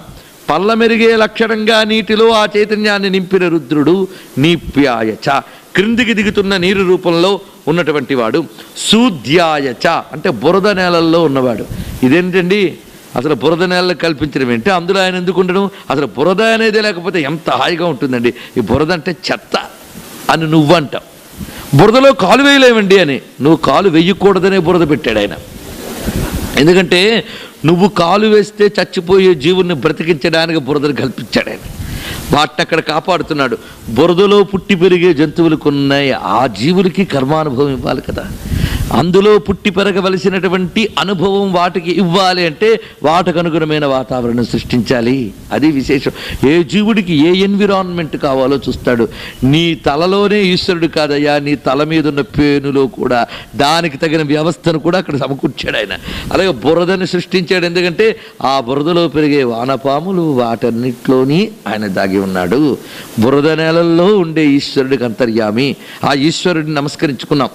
అంతర్యామిగా ఉన్నవాడు బురద నేలల్లో కూడా. ఇది మనం తెలుసుకుంటే ఆ బురద నేలలో కాలు వేయకుండా ఆయన కాపాడుకుంటాడు. బురద నేలను చూసినా ఈశ్వరుడిని గ్రహించగలిగేమని చెప్పిన వేదర్శికి నమస్కారం. శివమయమైన సభా సంస్థకు సవినయ నమస్సులు సమర్పణ చేసుకుంటూ కాఠ్యాయచ నీప్యాయచ అంటే అల్పజల ప్రదేశములకి ఎందున్నవాడు కాఠ్యాయచ. నీప్యాయచ అంటే క్రిందికి దిగుతున్న జలముల రూపంలో ఉన్నవాడు అంటే జలపాతాలన్నీ ఇక్కడ చెప్తున్నాడు. అక్కడ మనం వేగం చెప్పుకున్నాం, ఇక్కడ రూపం చెప్తున్నాడు. నీప్యాయచ వేగం జలపాతంలోనే కాదు, క్రింద వదిలే వాటిల్లో కూడా వేగం ఉండొచ్చు. ఇక్కడ మాత్రం జలపాతమే చెప్తున్నాడు. నీప్యాయచ నమః నీరు పల్ల మెరుగు అన్నాం. పల్ల మెరిగే లక్షణంగా నీటిలో ఆ చైతన్యాన్ని నింపిన రుద్రుడు నీప్యాయచ క్రిందికి దిగుతున్న నీరు రూపంలో ఉన్నటువంటి వాడు. సూద్యాయచ అంటే బురద నేలల్లో ఉన్నవాడు. ఇదేంటండి, అసలు బురద నేలలో కల్పించడం ఏంటి? అందులో ఆయన ఎందుకు ఉండడం? అసలు బురద అనేది లేకపోతే ఎంత హాయిగా ఉంటుందండి. ఈ బురద అంటే చెత్త అని నువ్వంటావు. బురదలో కాలు వేయలేమండి అని. నువ్వు కాలు వేయకూడదనే బురద పెట్టాడు ఆయన. ఎందుకంటే నువ్వు కాలు వేస్తే చచ్చిపోయే జీవుని బ్రతికించడానికి బురదను కల్పించాడు ఆయన. వాటిని అక్కడ కాపాడుతున్నాడు. బురదలో పుట్టి పెరిగే జంతువులకు ఉన్నాయి, ఆ జీవులకి కర్మానుభవం ఇవ్వాలి కదా. అందులో పుట్టి పెరగవలసినటువంటి అనుభవం వాటికి ఇవ్వాలి అంటే వాటికి అనుగుణమైన వాతావరణం సృష్టించాలి. అది విశేషం. ఏ జీవుడికి ఏ ఎన్విరాన్మెంట్ కావాలో చూస్తాడు. నీ తలలోనే ఈశ్వరుడు కాదయ్యా, నీ తల మీద ఉన్న పేనులో కూడా దానికి తగిన వ్యవస్థను కూడా అక్కడ సమకూర్చాడు ఆయన. అలాగే బురదను సృష్టించాడు. ఎందుకంటే ఆ బురదలో పెరిగే వానపాములు వాటన్నిటిలోని ఆయన దాగి ఉన్నాడు. బురద నేలల్లో ఉండే ఈశ్వరుడికి అంతర్యామి. ఆ ఈశ్వరుడిని నమస్కరించుకున్నాం. అంతర్యామిగా ఉన్నవాడు బురద నేలల్లో కూడా. ఇది మనం తెలుసుకుంటే ఆ బురద నేలలో కాలు వేయకుండా ఆయన కాపాడుకుంటాడు. బురద నేలను చూసినా ఈశ్వరుడిని గ్రహించగలిగేమని చెప్పిన వేదర్శికి నమస్కారం. సూద్యాయ చ నమః. అంతేకాదు సరస్యాయ చ నమః. విశాలమైన తటాకాల రూపంలో, సరస్సుల రూపంలో ఉండే స్వామికి నమస్కారం. నాద్యాయ చ నమః. నదులలో అంతర్యామిగా ఉండేటువంటి స్వామికి నమస్కారం. వైశంతాయ చ నమః అంటే చెరువుల రూపంలో ఉండేటువంటి రుద్రునికి నమస్కారం. అలాగే వైశంతాయ చ అంటే అగాధముల యందు ఉండే జలములు అని కూడా వర్ణించారు. ఈ విధంగా వైశంతాయ చ నమః. కూప్యాయ చ నమః అంటే చేదబావులలో ఉండే రుద్రునికి నమస్కారం. బావుల్లో కూడా రుద్ర చైతన్యం. ఇది గమనించేవాడికి బావుల నీళ్లు కూడా అనుకూలిస్తాయి. బావి తవ్వుదాం అనుకుంటే నీళ్లు పడతాయి. చూడండి ఎన్నెన్ని మానవ అవసరాలు ఉన్నాయో అన్నిట్లో రుద్రుడున్నాడని చెప్పుకుంటుంటే ఇవన్నీ మనం వృద్ధాప్యం వచ్చాక చూసుకుందామండి అంటే నీవు నీరు తాగనప్పుడు అన్నీ మానేశాక కాదు. నీకు నీటి అవసరం ఎప్పుడుందో అప్పుడే రుద్రుడిని తలంచుకో. నీకు నేల అవసరం ఎప్పుడుందో అప్పుడు రుద్రుడిని తలంచుకో. ప్రకృతి ఎంత ఈశ్వరమయం. ప్రకృతిలో నువ్వు బ్రతుకుతున్నంత కాలం అలాగే నిరంతరం రుద్రస్మరణ ఎంత అవసరమో చూడండి. కూప్యాయచ నూతులు ఎందుండేవాడు. గర్తములు ఎందు అవట్యాయచ గుంటల ఎందు ఉండేవాడు. అక్కడ కూడా చిన్న చిన్న గుంటల్లో ఉండే నీరుని చూసి కూడా రుద్రా అనుకుని పక్క నుంచి వెళితే అది కనీసం మనమే తుళ్ళకుండానే ఆపుతాడు ఆయన. అందులో ఉంటాడు కనుక. అంతేకాదు వర్షాయచ మహావర్షం ఆయన యొక్క స్వరూపంట. వర్షాయచ నిరంతరం వర్షిస్తున్నవాడు. ఒక్కసారి వర్షం పడుతూ ఉంటే వర్షాయచ నమస్కారం పెడితే చాలు మనం. లేదా వర్షం రాకపోతే వర్షాయచ అంటే వింటాడు, తప్పకుండా కురిపిస్తాడు. వర్షాయచ నమః. అయితే ఆ వర్షం కూడా ఎప్పుడూ పడుతుంటే పనులు జరుగుతాయా అండి? జరగవు. ఆఖరికి జరిపిద్దామన్నా మిగలవు, అన్నీ ముచ్చుకుపోతాయి. అందుకు వర్షం ఎంత అవసరమో వర్షం లేకపోవడం కూడా అంతే అవసరం. ఇది చూడండి ఇక్కడ విశేషం. మనం మన ద్వంద్వ ప్రవృత్తులు బట్టి రకరకాల నిర్వచనాలు ఇస్తాం. ఎండలు భరించలేమండి బాబు, ఆ ఎండలు లేకపోతే నీళ్లు రావండి బాబు, ఆ నీళ్లు ఎక్కువైతే మరో ప్రమాదం అండి. అందుకే వర్షం ఎంత అవసరమో వర్షం లేకపోవడం కూడా అంతే అవసరం. సృష్టిలో ప్రతి దానికి దాని అవసరం ప్రయోజనం ఉంది. అది తెలుసుకోమంటుంది ఇక్కడ. ఇలాగ వర్షము ఆయనే, వర్షము లేని స్థితి ఆయనే గనక అవర్షాయచ అన్నారు. వర్షరహితుడైనటువంటి స్వామికి నమస్కారము. అంతేకాదు వర్షం కురిపించేవెవరు? కురుస్తున్న వర్షం చూసి వానాజల్లు వానాజల్లు అంటున్నాం, కానీ ఈ వాన ఎక్కడి నుంచి కురుస్తుందో దాన్ని చూడు. ఆ వ్యవస్థలోకి వెళ్ళి మనం ఎక్కడి నుంచి నడిపిస్తున్నాడో చూడండి. ముందు క్రింద ఉన్న నీళ్ళన్నీ చూపించాడు, క్రింద ఎన్ని రకాల నీళ్లు ఉన్నాయో చూపిస్తున్నాడు. అందుకే వేదర్షి రుద్రుడి పెయింట్ వేస్తున్నాడు ఆయన బొమ్మ మనకి.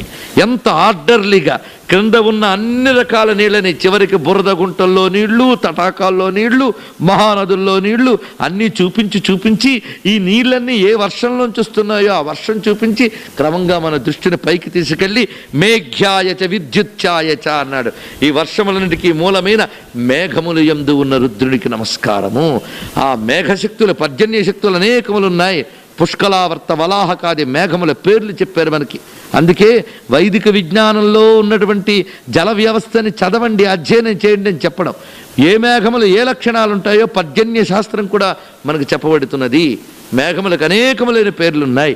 అందుకే మేఘ్యాయచ బహువిధ మేఘముల రూపములో ఉన్నటువంటి రుద్రునికి నమస్కారము. ఆ మేఘాలలో ఘర్షణ మొదలైనవి సహజం. అందులో శబ్దం ఉంటుంది, కాంతి ఉంటుంది. ఆ ఘర్షణ వల్ల ఉత్పన్నమయ్యేటువంటి మహాశక్తి స్వరూపుడు గనక విద్యుత్యాయచ. అందులో ఉన్నటువంటి మెరుపు తీగల్ని చూడండి. అందుకే పరవశించిపోయి ఆదిశంకరుల వారు ఆ మేఘము, ఆ విసురు ఇదంతా కూడా శివుడే అని మేఘమైన ఆ శివుణ్ణి కోరుకున్నాడు ఆయన. ఎంత గొప్ప మేఘం అది అంటే కారుణ్యామృతవర్షిణం ఘన విపద్ గ్రీష్మచ్చిదాకర్మఠం విద్యాసస్య ఫలోదయాయ రుచిరైశ్వర్యాయ మృత్యుంజయ. అది ఎంత దివ్యమైన మేఘం అంటే కారుణ్యామృతవర్షిణం. ఈ మబ్బులు నీళ్లు కురిపిస్తాయి, శివుడనే మబ్బు దయను కురిపిస్తాట. కారుణ్యామృత వర్షిణం. అంతేకాదు వేసవి తాపం చల్లార్చుతుంది ఆ మబ్బు, నా జన్మల తాపం చల్లార్చుతుంది ఈ శివుడనే మబ్బు. ఆ మబ్బు కురిస్తే పంటలు పండుతాయి, ఈ మబ్బు కురిస్తే జ్ఞానం పండుతుంది అన్నాడు. విద్యాసస్య ఫలోదయాయ సుమన సంసేవ్యమిచ్ఛాకృతి. దేవతలందరి చేత పూజింపబడే మబ్బు అది. సుమనస్సులు అంటే రైతులకి సుమనస్సులు అని పేరు. ఎందుకంటే వాళ్ళ మనస్సు ఎప్పుడు ఏమంటుందంటే పంటలు బాగా పండాలి ఇలాగే అనుకుంటూ ఉంటుంది. అంటే దేశం బాగుండాలని అనుకోకుండా ఉంది కదా, అందుకే వాళ్ళ రైతులకు సుమనస్సులు అని పేరు, దేవతలకి సుమనస్సులు అనే పేరు. అందుకే సుమనస్ సంసేవ్యం ఇచ్ఛాకృతం. మబ్బులు ఎన్ని రకాలుగానో కనిపిస్తాయి, అలాగే పరమేశ్వరుడు ఏ రూపాల్లోనైనా సాక్షాత్కరించవచ్చు. ఎంత గొప్పగా చెప్పారు. చిన్నప్పుడు మనం మబ్బులు చూసి అంటాం రథాలు వెళ్తున్నాయని కొందరు, సైనికులు వెళ్తున్నారని కొందరు. చిన్నపిల్లలు కనుక అలా అనుకుంటారంటాం. కానీ చిన్నపిల్లలైనా మబ్బుల్ని పరిశీలిస్తున్నారు, మనం మబ్బుల్ని కూడా గమనించడం లేదు. నృత్యద్భయు భక్తమయూరం. ఈ మబ్బు కొండల మించి వస్తాయి మబ్బులు, అలాగే ఈయన ఎప్పుడు కైలాసాది పర్వతాల మీదే ఉంటాడు. నృత్యద్భక్తమయూర మద్రి నిలయం. మబ్బుల్లో మెరుపులున్నాయండి, ఈ శివుడనే మబ్బుకి జడలనే మెరుపులున్నాయండి. చంచ జటామండలం, ఆ జటామండలాన్ని కదిలిస్తున్నాడు ఆ శివుడనే మబ్బు. అలాంటి మబ్బు నుంచి కురిసే కారుణ్యం అనే జలం కోసం నా మనస్సు అనే చాతకం ఎదురు చూస్తుంది.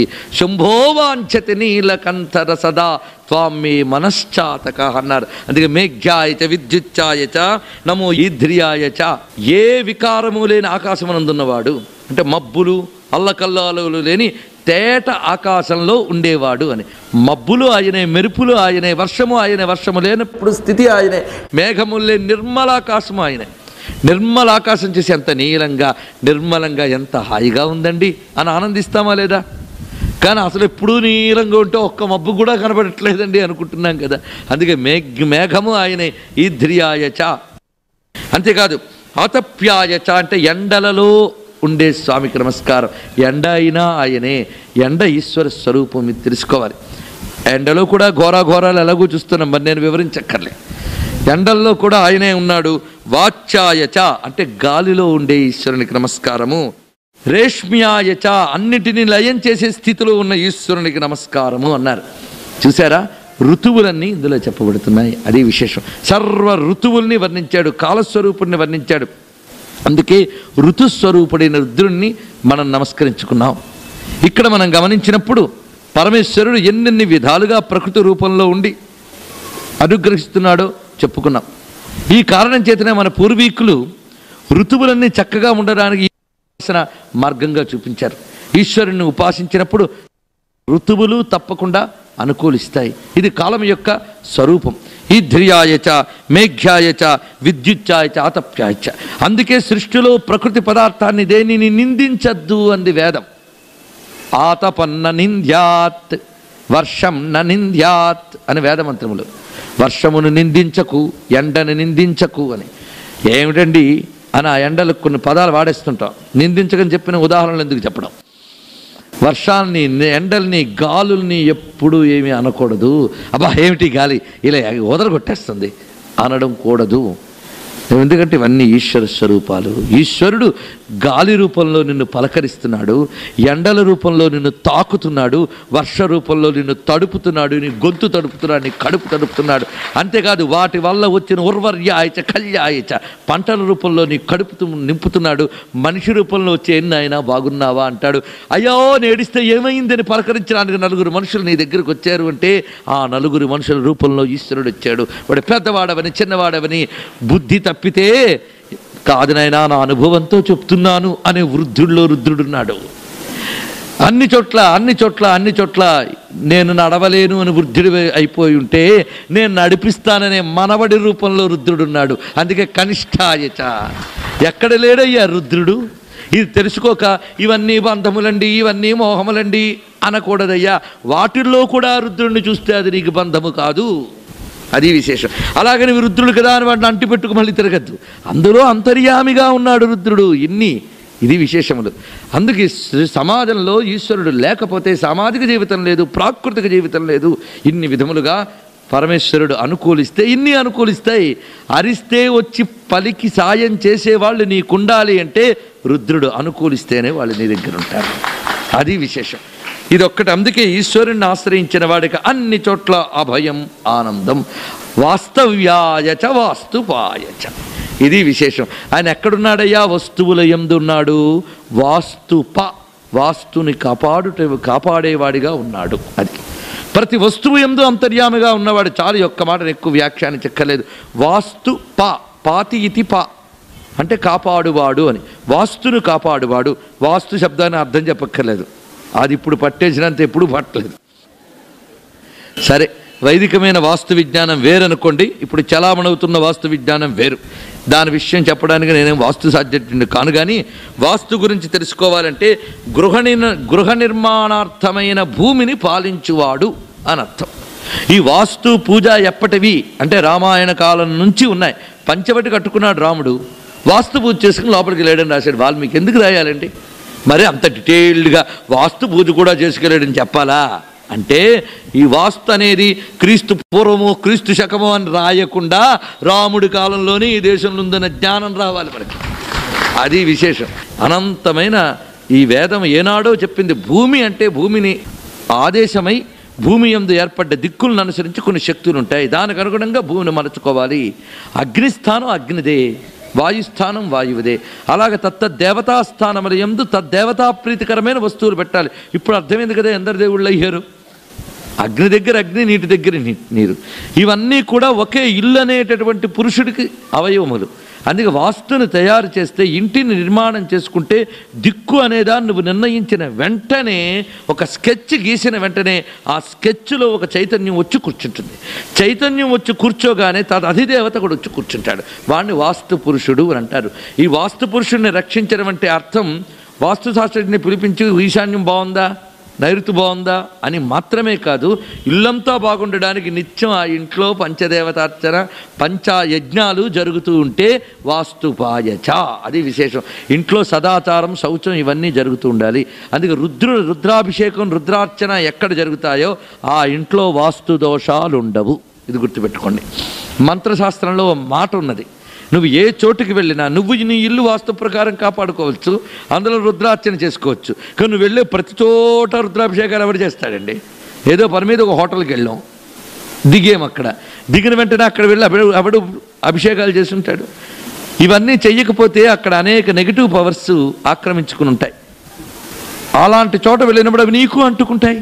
అవి అంటుకోకుండా ఉండాలంటే ఏం చేయాలి అంటే మంత్రశాస్త్రం ఒక పరిహారం చెప్పింది. నువ్వు ఎక్కడికి వెళ్ళు, అడుగు పెడుతూ శ్రీ రుద్రాయ నమః అనుకుంటే అక్కడ ఉన్న వాస్తు దోషం నిన్నేమీ చెయ్యదు. అది విశేషం. అందుకు రుద్రుడు వాస్తుపా అని చెప్పబడుతున్నటువంటి వాడు. అటు తర్వాత ప్రవేశిస్తున్న 8వ అనువాకంలోకి, 8వ అనువాకంలోకి. ఇది చాలా దివ్యమైన అనువాకంగా చెప్తారు. అందుకే ఇక్కడికి వచ్చేటప్పటికల్లా అభిషేకం చేసేటప్పుడు గణగణ గంట కొట్టి కొబ్బరికాయ కొడతాం. ఎందుకు? అప్పుడు చల్లబడిపోతాట ఆయన. కొబ్బరికాయ కొట్టి వస్తూ ఉంటే చల్లబడిపోతాడు. ఎందుకంటే మహా తేజస్వరూపుడై ఉన్న ఆయనకి అప్పటి వరకు అనేక అభిషేకాలు చేస్తూ వస్తున్నాం కదా. ఇప్పుడు ఆ ఉగ్ర తేజస్వరూపుడైన స్వామి ఇంకా చల్లబడిపోతాట. రసం వస్తోంది ఇక్కడ. ఆ రసం చూడండి, నమ సోమాయచ రుద్రాయచ, రసం వచ్చింది అక్కడ. ఆ రసం ఎవరో తెలుసా? చిదేక రస రూపిణి అమ్మవారు ఇక్కడ ఎంటర్ అయ్యారండి 8వ అనువాకంలో పూర్తిగా. ఇప్పటివరకు ఆవిడ డ్యాన్సే చూసాం, ఏమీ అది కాదు. ఇక్కడ స్పష్టంగా వచ్చేశారు. అందుకే 8వ అనువాకం వచ్చిందా, ఆ రుద్రుడు కూడా శుభ్రంగా ఆ నారికేళ జలం పోయించుకుంటాడు అక్కడ. సోమ అంటే రసస్వరూపుడు అని అర్థం. ముందు నమస్సోమాయచ అని ప్రారంభమైంది. ఇక్కడ రసస్వరూపుడైన పరమేశ్వరునికి నమస్కారము. అంటే యజ్ఞంలో మనకు అగ్ని, రసము అని 2 ఉంటాయి. అగ్ని సోమాత్మకం జగత్ అని. ఈ సోమము ఆయనే, అగ్ని ఆయనే అని తెలుసుకోవడానికి నమ సోమాయచ రుద్రాయచ. ఈ రెండిటిలోనే చిత్ ఏక రసరూపిణి అనే మాట ఉన్నది. చిత్ అంటే రుద్రుడు, రస అంటే అమ్మ. చిత్ అంటే జ్ఞానము, రసం అంటే ఆనందము. జ్ఞానానందములు 2 విడిగా ఎప్పుడు ఉండవు. నాకు జ్ఞానం ఉంది కానీ ఆనందం కలగట్లేదండి అంటే జ్ఞానం లేదని అర్థం. జ్ఞానం యొక్క లక్షణమే ఆనందం, ఆనందం యొక్క పూర్ణస్థితే జ్ఞానం. అందుకే జ్ఞానానందములు రెండూ ఉంటాయి. అందుకే అమ్మవారు చిదానంద లహరి అన్నారు. ఆవిడ ప్రవాహ రూపిణి, రసస్వరూపిణి, చిదానంద లహరి, పరమాహ్లాద లహరి, సౌందర్య లహరి అని కీర్తించారు శంకరుల వారు. అదేమిటో కాదయ్య, శివానంద లహరి. ఆ సోమ అంటేనే శివానంద లహరి ఆ తల్లి. ఆ లహరి, సౌందర్య లహరి అంతా ఈ యొక్క సోమాయ అనే పేరులో ఉందండి. సోమ అనే పేరే చూడండి, అక్కడ ఆయన శివుడు తప్ప మరేమీ కాదు. ఆ రసం శివుడి రూపమే. ఎందుకంటే ఆ రసం మన వైపు కురిస్తే చలబడిపోయాం. ఆ రసమే శివుడి దయామృత రసం, అదే సోమం. దయామృత రసమను పోల్చుకోవడానికే అక్కడ శివుడు సా ఉమా సోమ, ఉమా సహితుడైన రుద్రునికి నమస్కారము, అది విశేషం. నమస్సోమాయ అంటే నమస్సాంబాయ అని అర్థం. ఇంకెవ్వరికి పేరు లేదండి, శివుడికే సాంబా అని పేరు. అంటే అమ్మతో ఉన్నవాడా అని పేరండి ఆయనకి. ఆయనకి ఎంత సరదావో అలా అనిపించుకోవడం, ఆవిడితో ఉన్న ఆయన అని. ఆవిడికి అంతే, శివాన్విత అంటే ఆవిడికి చాలా సంతోషం. శ్రీ శివ శివశక్తి ఐక్య రూపిణి అంటే ఆ తల్లికి అంత ఆనందము, ఇంకేమనక్కర్లేదు. తర్వాత లలితాంబిక అంటే చాలా ఆవిడికి. అందుకు ఆ తల్లి ఉన్నదే ఆ సోమ ఉమా సహితుడైన స్వామికి నమస్కారం అన్నారు. శ్రీ శివ శివశక్తి ఐక్య రూపిణి అంటే ఆ తల్లికి అంత ఆనందము, ఇంకేమనక్కర్లేదు. తర్వాత లలితాంబిక అంటే చాలా ఆవిడికి. అందుకు ఆ తల్లి ఉన్నదే ఆ సోమ ఉమా సహితుడైన స్వామికి నమస్కారం అన్నారు. ఈయనవడు ఆవిడేమిటి, ఆవిడకి ఉమా అనే పేరేమిటండి? ఉమా అనే పేరు వేదం చెప్పింది. తస్మిన్ ఆకాశే స్త్రియమాజగామా, ఒక మహాకాశంలో ఒక స్త్రీ గోచరించింది దేవతలకి. ఆ స్త్రీ బహుశోభమానాం ఉమాం హైమవతీం తాం హోవాచ. కేనోపనిషత్తులో వాక్యం ఇది. బహుశోభమాన ఉమా హైమవతి. ఇంతవరకు చెప్పుకున్నదంతా ఏమిటండి? బహుశోభమానే కదా. ఆ శోభమానమే హైమవతి, ప్రకాశమానమై ఉన్నటువంటిది. ఆవిడే ఉమా అని వర్ణించారు. ఏమిటండి ఉమాదేవి అంటే? ఆయన ఓం అయితే ఈవిడ ఉమా అండి, అంతే, ఇంకేమీ కాదు. రుద్ర అంటే ఓం అని మనం ముందే చెప్పుకున్నాం, ప్రణవము అని. అందుకే నమస్సోమాయచ రుద్రాయచ. ఉమా ఓం ఈ రెండు ఇక్కడ చెప్పబడుతున్నాయి. ఓం పరమేశ్వరుడైతే ఉమా పరమేశ్వరి. ఈ రెండు పేర్లు కొంచెం మీరు ఆలోచిస్తే విశేషం. ఉమా అంటే ఉమేతి ప్రణవవర్ణ వ్యత్యాస రూప అని చెప్పారు. ఓంకారంలో పరాశక్తి ప్రణవ, పరాశక్తే ప్రణవం, తరింపజేసే తల్లి, అందుకు ప్రణవ అన్నారు. ఓంకారంలో ఉండే శక్తి ఏమిటి? శివుడు ఓంకారమైతే ఓంకారంలో ఉన్న శక్తి అమ్మవారు. ఓంకారాన్ని, ఓంకార శక్తిని వేరు చేయగలమా? పంచదారని, దాని తీపిని వేరు చేయగలమా? అలాగే ఓంకారంలో ఉన్న శక్తి అమ్మవారు అని వర్ణించారు. ఓం అనేటటువంటి దాని ఉచ్చారణ విధానం మీరు చూడండి. ఆ ఓపెన్, ఊ మధ్య భాగం, క్లోజ్, తెరచి క్రమంగా లయం, అది ఓం అంటే. ఆ సృష్టి, ఊ లయానం వైపు వెళుతున్న స్థితి.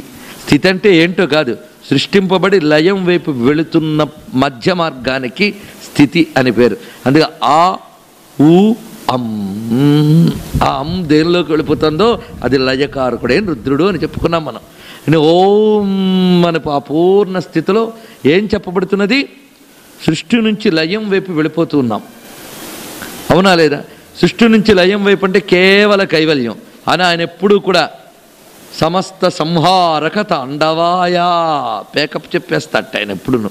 అంటే ఆ లయం చేసుకోవడం ఆయన యొక్క స్వభావం. మళ్ళీ సృష్టి ఆరంభించేటప్పుడు ఎలా వస్తుంది? ఆ వికసించి ఉమ్మా అని వచ్చింది చూడండి, ఆ మళ్ళీ బయటకు వచ్చింది కనుక ఆ ఉమా, అది ఈ ఆ చివరికి వెళ్ళిందనమాట. ఓం అనగానే ఆ అకారం వెళ్ళి మకారానికి తగిలితే ఈ ఉమా మిగిలిపోయాయి. అంటే సృష్టి రూపంగా వ్యక్తం కావాలంటే అమ్మ ఉండవలసిందే. అందుకే ప్రపంచ సృష్ట్యున్ముఖ లాస్యకాయై అన్నారు శంకరుల వారు. ఏమీ పట్టనటువంటి ఈశ్వరుణ్ణి ప్రపంచమనే పెద్ద పని చేయించిన తల్లి అని కీర్తించాం. పంచకృత్య పరాయణ. అందుకు ఆయన్ని ప్రేరేపించి ఈ సృష్టి అంతా చేయిస్తుందిట. ఇంట్లో కూడా అంతే కదండి. ఆయన కూర్చుని టీవీ ఉందంటే వెళ్ళి కూరలు తేరా అని పంపించేది ఆవిడే. ఈ విధంగా ఇంటి వ్యవస్థ అంతా ఆవిడే నడుపుతుంది. ఇది మైక్రో, అది మ్యాక్రో. ఆ జగద్రూప వ్యవస్థను కూడా ఆయనలో ఉన్న చైతన్యమే ప్రేరేపణ చేస్తోంది. అందుకే ఓం ఉమా అని. అందుకే ఈ విశ్వంలో ఉన్న వాళ్ళందరం ఉమా అని తల్లిని కీర్తించుకుంటే చాలు. వాడు ఓం అన్నా అనకపోయినా అమ్మ చూసుకుంటుంది. ఓంలో ఏముందో ఉమాలో అదే ఉంది. అమ్మ ఎవరో అయ్యారే అది చెప్పడం అనమాట. నమస్సోమాయచ అని. ఈ ఉమాదేవి అనుగ్రహం లేకపోతే శివుడు ఏమి పట్టట్టండి. ఈ విషయం మనకి వేదములు పురాణములన్నీ చెప్తున్నాయి. శ్వేతాశ్వేతోపనిషత్తు మొదలైన విషయాలు. ముముక్షయా పురాకేచిన్ మునయో బ్రహ్మవాదిన సంశయావిష్టమనసో విముషంతి యథాతథం. ఒకప్పుడు ముముక్షువులైన బ్రహ్మవాదులందరూ కూడా ప్రశ్న వేసుకున్నట్టండి. ముముక్షువులు గనక బ్రహ్మవాదులు గనక ఏమిటి అసలు ఈ జగత్ అని ప్రశ్న వేసుకున్నారు. కిం కారణం కుతో జాత జీవామక్యేనవా వయం. ఏది కారణము, దేనివల్ల కలిగి ఉన్నాం, దేనిలోకి వెళ్ళిపోతాం మనం, ఏమిటి ఈ ప్రశ్న ఎప్పుడైనా వేసుకున్నామా మనం? ఏమీ లేదు. ఈ దేహం నేననుకుని దీనితో నానా పాపాలు చేయడమే తప్ప కిం కారణం కుతో జాత జీవామక్యేనవా వయం ఇది పుస్తకాలతో చర్చలతో తేలదు కదా. దానికి వాళ్ళు ఏ మార్గాన్ని అవలంబించారంటే తే ధ్యానయోగానుగతాః. ధ్యానయోగానుగతాః ప్రాపస్యం శక్తిమైశ్వరం. ధ్యానయోగం లేక వెళ్ళగానే వాళ్ళకి ఐశ్వరం శక్తిం ప్రాపశ్య అంటే ఈశ్వర శక్తిని చూశారట. ఆ శక్తి వచ్చింది. ఆ శక్తి ఎవరంటే పాశవిచ్ఛేదిక. ఆవిడే పాశములు తొలగించున్నది. సాక్షాన్నిగూఢాం కనబడకుండా ఉన్నదిట ఆవిడ. అలాంటి తల్లి వచ్చి తయా విచ్ఛిన్న పాశాస్తే ఆవిడ వచ్చి వీళ్ళ పాశములన్నీ తొలగించిందిట. అవిద్యా గ్రంథులు మొత్తం విడదీసింది. విడదీసిన వెంటనే వాళ్ళకి కనబడింది సర్వకారణ కారణం. సర్వకారణ కారణమైన పరమేశ్వరుడు కనబడ్డట. ఎలా కనబడ్డాడంటే శక్తిమంతం మహాదేవం అనుపశ్యన్ జ్ఞానచక్షుషా. ఆ తల్లి ఉన్మీలనం చేయించినటువంటి ఆ జ్ఞాన నేత్రంతో శక్తిమంతుడైన మహాదేవుడు కనబడ్డట. అంటే ఈవిడ వచ్చి పాసం తెంచేసి వీళ్ళు ఆయన పక్కన కూర్చొని కనిపించిందనమాట. అందుకే ఎవరయ్యా అమ్మ అంటే నీ కళ్ళు తెరిపించేది అని అర్థం. అంటే బ్రహ్మ విద్యా ప్రదాయిని. ఆయన బ్రహ్మము. బ్రహ్మము వేరు, బ్రహ్మ విద్య వేరు కాదు. ఇక్కడ దీపాన్నున్నాను అన్న విషయం ఆ దీపమే వెలుగుతూ చెప్తుంది. అలాగే పరమేశ్వరుడు తాను అంతటా ఉన్నాడన్న విషయాన్ని తనదైన అమ్మవారి ద్వారా మనకు తెలియజేస్తున్నాడు. అందుకే అమ్మవారి ద్వారానే ఈశ్వరుని మనం గ్రహించగలుగుతున్నాం గనక అమ్మ లేనిది తెలుసుకోలేం. అందుకే కైవల్యోపనిషత్తు నీకు మోక్షం కావాలంటే మార్గం చెప్తానన్నది. ఏమినంటే ఉమా సహాయం పరమేశ్వరం విభుం త్రిలోచనం నీలకంఠం ప్రశాంతం ధ్యాత్వా మునిర్గచ్చతి భూతయోనిం సమస్త సాక్ష్యం తమస పరస్తాత్ అని చెప్పినది. అందుకే పార్వతీ పరమాదేవి బ్రహ్మ విద్యా ప్రదాయిని. తస్మాత్ సహ తయా శక్త్యా హృది పశ్యంతి ఏ శివం తేషాం శాశ్వతికీ సిద్ధి నేతరేషామితి శృతి. పార్వతీదేవి పరమాదేవి బ్రహ్మ విద్యా ప్రదాయిని. ఆమెను ఆశ్రయించిన వారికే సిద్ధి. ఆమెను ఉపాసించిన వారే హృది పశ్యంతి ఏ శివం శివుణ్ణి హృదయంలో దర్శించగలరు. అలా దర్శించగలిగిన వారికే శాశ్వత సిద్ధి. అందుకు ఉమాసహితుడైన పరమేశ్వరుణ్ణి దర్శిస్తున్నాం. నమ సోమాయచ రుద్రాయచ. అమ్మవారు ఎప్పుడు వచ్చారు? రుద్రుడు వెంటనే అనుగ్రహిస్తాడట. అందుకే ఇక్కడ రుద్ర శబ్దానికి అర్థం మనం వేదం చెప్పిన రుద్రోపనిషత్తుని ఆధారం తీసుకుని చెప్పుకుందాం. రుద్ర శబ్దానికి అనేక అర్థాలు నేను చెప్పాను. మళ్ళీ చరవడం కాకుండా గుర్తు తెచ్చుకోండి. ఇక్కడ మరొక అర్థం చెప్తున్నాడు. కస్మాదుచ్యతే రుద్ర. ఇది వేదం చెప్పిన విషయం. ఇది ఎందుకు రుద్రుడు అన్నారా ఎన్ని అంటే యస్మాత్ ఋషుభి ధృతమస్య రూపం ఉపలభ్యతే అని చెప్పారు. ఋషులకు ధృతం అతి తొందరగా ఆయన రూపం దొరికిపోయిందిట. అది విశేషం. ఋషులైన దర్శన శక్తి గలవారు ఒక్కసారి ధ్యానించగానే వెంటనే కనబడ్డట రుద్రుడు. తొలుత కనబడినవాడు, అతి తొందరగా కనబడినవాడు రుద్రుడేట. సులభ ప్రసన్నుడు. అందుకే రుద్రుడు అంటే తొందరగా అనుగ్రహించేవాడు. కరిగేవాడు, కరిగించేవాడు రెండూ ఆయనే. అతి తొందరగా కరిగిపోతాడండి ఆయన. అందుకే అతి తొందరగా సాక్షాత్కరించిన వాడు. ధృతం అస్య రూపం ఉపలభ్యతే. అతి తొందరగా అనుగ్రహించాడు. అతి తొందరగా అనుగ్రహించాడు ఎందువల్ల? నమ సోమాయచ వల్ల. నమ సోమాయచ రుద్రాయచ. ఈ రుద్రస్వరూపుడే ఆ చైతన్యంతో కలిసి మళ్ళీ ముందు చెప్పినటువంటి అనువాకాలలో ఉన్నవే ఇక్కడ చెప్తున్నాడు. అంటే అవన్నీ ఒక్కసారి స్మరించుకుంటున్నాం. అందుకే ఇది ఎసెన్స్ మొత్తం రుద్రంలో. మొత్తం రుద్రం చెప్పినా చెప్పకపోయినా అష్టమోనువాకం చెప్పుకుంటే చాలనడానికి కారణం ఇదే. నమస్తామ్రాయ చారుణాయ చ అని వెంటనే వచ్చింది. దీనికి నేను అర్థం చెప్పక్క. శివమయమైన సభా సదస్సుకు సవినయ నమస్సులు సమర్పణ చేసుకుంటూ మహిమాన్వితమైనటువంటి వేద భాగమైన శ్రీ రుద్ర నమక మంత్రాలలో నిన్నటి రోజున 8వ అనువాకం చెప్పుకుంటూ ఉన్నాం. 6వ అనువాకంలో పరమేశ్వరుడు వేదవేద్యుడు వేదాంత వేద్యుడు అని చెప్పుకున్న తర్వాత ఒక 4 నామాలను స్మరించుకోవలసి ఉన్నది. శ్లోక్యాయ చ నమః, అవసాన్యాయ చ నమః అని చెప్పినప్పుడు శ్లోక్యాయ చ అంటే వేదమంత్రముల యందు ఉన్నవాడు, అవసాన్యాయ చ అంటే వేదాంతముల యందు ప్రతిష్ఠితమైనవాడు, వన్యాయ చ నమః అంటే దుర్గమములైన శాస్త్రాదుల యందున్నవాడు అని అర్థం చెప్పుకున్నాం. ఆడు తర్వాత శబ్ద బ్రహ్మస్వరూపుడు అని తేలింది ఇప్పుడు మనకి. అంటే వేదముల యందు వేదాంతముల యందు ఉన్నవాడంటే శబ్ద బ్రహ్మస్వరూపుడు. ఈ శబ్ద బ్రహ్మం ఈ జగత్తంతా వ్యాపించి ఉన్నది. అది ఎలా ఉన్నదంటే శ్రవాయచ ప్రతిశ్రవాయచ అని చెప్తున్నారు. ఇక్కడ నుంచి శబ్దం యొక్క స్వరూపంగా రుద్రుణ్ణి ఆవిష్కరిస్తూ శ్రవాయచ అంటే వినబడేటటువంటి శబ్దం, సౌండ్ అని చెప్పడం. ప్రతిశ్రవాయచ అంటే రీసౌండ్ అనమాట. ధ్వని ఆతడే, ప్రతిధ్వని ఆతడే అని చెప్పడం. ధ్వని ఉద్గమించిన చోటు ఏదో ఆ చోటు శ్రవాయచ అని చెప్పబడింది. అది వెళ్ళి తిరిగి ఎక్కడ మారుమోగుతుందో అది ప్రతిశ్రవాయచ. ఈ విధంగా ధ్వనికి ఉండేటువంటి విస్తారమైన లక్షణం చేత శ్రవము ప్రతిశ్రవము అని పుడుతున్నాయి. చర్యలలో కూడా చర్య ప్రతిచర్య అనేది ఉంటుంది.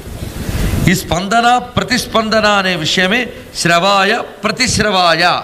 ఈ రెండిటి యందు కూడా రుద్రతత్వం ఉన్నది అని చెప్పి ఈ శబ్దం ఎంత వేగంగా వెళుతుందంటే ఆశుషేణాయచ ఆశురథాయచ, మహావేగంగా వెళ్ళగలిగే సైన్యం కలవాడు, మహావేగంగా వెళ్ళే రథములు కలవారు అని చెప్పబడుతున్నారు. మనం సూర్యుడు గురించి చెప్పుకున్నప్పుడు రుద్రుడు శూరస్వరూపుడు అని చెప్పినప్పుడు ఆయన దగ్గరున్న సేనలు కానీ ఆయన దగ్గరున్న రథాలు కానీ మహావేగంగా ప్రయాణించగలవు అని అర్థం చెప్పుకోవడమే కాక మంత్రములే సేనలు రథములు అని చెప్పబడుతుంటాయి. వేద మంత్రములన్నీ కూడా ఒక సేనల వలె రథముల వలె పనిచేస్తూ ఉంటాయి. కారణం ఏంటంటే ప్రతికూల శక్తులన్నీ పరిహరింపజేయడంలో మంత్రములకు ఉన్నటువంటి శక్తి అపారమైనటువంటిది. అందుకే ఇక్కడ మనకి శ్రవాయచ ప్రతిశ్రవాయచ తర్వాత రథములు సేనలు చెప్పబడినప్పుడు మంత్రపరమైన అర్థమే తీసుకోవాలి కానీ యుద్ధంలో ఉపయోగించే సేనలు రథములు తీసుకోవాల్సిన అవసరం లేదు. అలాంటి అర్థాలు ఎలాగో చెప్పుకున్నాం. ఇక్కడ ఆశుషేణాయచ ఆశురథాయచ అంటే శబ్దము మహావేగంగా ప్రయాణించగలిగేది. అందుకు ఈ మంత్రరూపమైన శబ్దము ఆ వేగంగా ప్రయాణించగలిగేది కనుక ఆశు అని చెప్పారు. ఈ మంత్రానికి ఉండే మరో లక్షణమే శూరాయచ అవభిందతేచ అని. మంత్రము మహాశూరత్వం కలిగినటువంటిది. మంత్రం వల్ల వెలువడేటువంటి శక్తి ఏదైతుందో ఆ శబ్దశక్తి మహాపరాక్రమవంతమై ఆసురీ శక్తిని దునువాడగలదు. మంత్రముల్లో రక్షోఘ్న మంత్రములు, పిశాచఘ్న మంత్రములు మొదలైనవి ఉన్నాయి.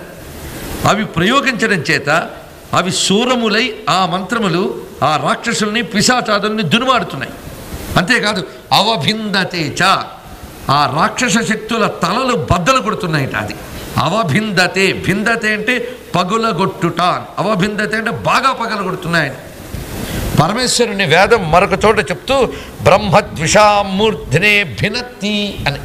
బ్రహ్మద్విషామూర్ధ్నే, బ్రహ్మద్విషాం అంటే వేదద్వేషులు ఎవరైతే ఉంటారో, బ్రహ్మము అంటే వేదమని, బ్రహ్మము అంటే ధర్మమని, బ్రహ్మము అంటే పరబ్రహ్మమని, వాటి పట్ల ఎవరు ద్వేషం కలిగి ఉంటారో వారి తలలు పగలగొట్టమని పరమేశ్వరుణ్ణి ప్రార్థించింది వేదం.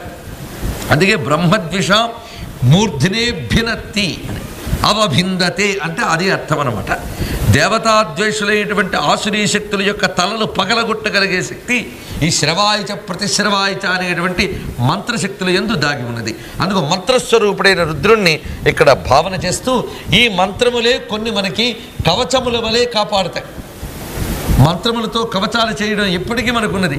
రామరక్షా స్తోత్రమని, శివ కవచమని, హనుమత్ కవచమని, నృసింహ కవచమని, ఏ మంత్రోపాసనలైనా కవచం ఒక భాగం. ప్రతి మంత్రానికి సహస్రనామము, హృదయము, కవచము, కీలకము అనేటువంటివి ప్రధాన భాగములుగా చెప్పబడతాయి మంత్రోపాసనలో. అందుకు కవచం మంత్ర లక్షణం. అందుకే తర్వాత వర్మిణేచ అని చెప్పబడుతున్నది. కవచ స్వరూపుడైనటువంటి వాడు, కవచము ధరించి ఉన్నటువంటి వాడు. ఇది కూడా మంత్రమునకు సంబంధించిన విశేషమే. అలాగే వరూధినీచ, వరూధనము అనగా కూడా కవచస్థానమే. రక్షాస్థానాన్ని వరూధనము అని అంటారు. మంత్రములు మనకు రక్షాస్థానములు. అనేకములైన ప్రతికూల శక్తులను ఎదుర్కోవడానికి అనేకములైన మంత్రములు మనకు చెప్పబడుతున్నాయి. అభిచారాది మంత్రములు కూడా ఉన్నాయి. అవన్నీ అవసరమానండి, బ్రహ్మ విద్య ఉంటే చాలదా అని అంటుంటారు. ఎంత బ్రహ్మ విద్యావేత్త అయినప్పటికీ కూడా లోకంలో తిరుగుతున్నప్పుడు అనేక ప్రతికూల శక్తులు ఉంటూ ఉంటాయి కనుక వారు కూడా కవచాదులుగా రక్ష కోసం కొన్ని మంత్రములు ధరించి ఉంటారు. శ్రీ విద్యలో కూడా ప్రధానమైన షోడశి పంచదశి లాంటి బ్రహ్మ విద్యలు ఉంటూ ఉన్నా ఆ శ్రీ విద్యోపాసకుడిని రక్షించడానికి వారాహి, ప్రత్యంగిర, శరభ, నృసింహ మొదలైన మంత్రములు కూడా అక్కడ చెప్పబడుతున్నాయి.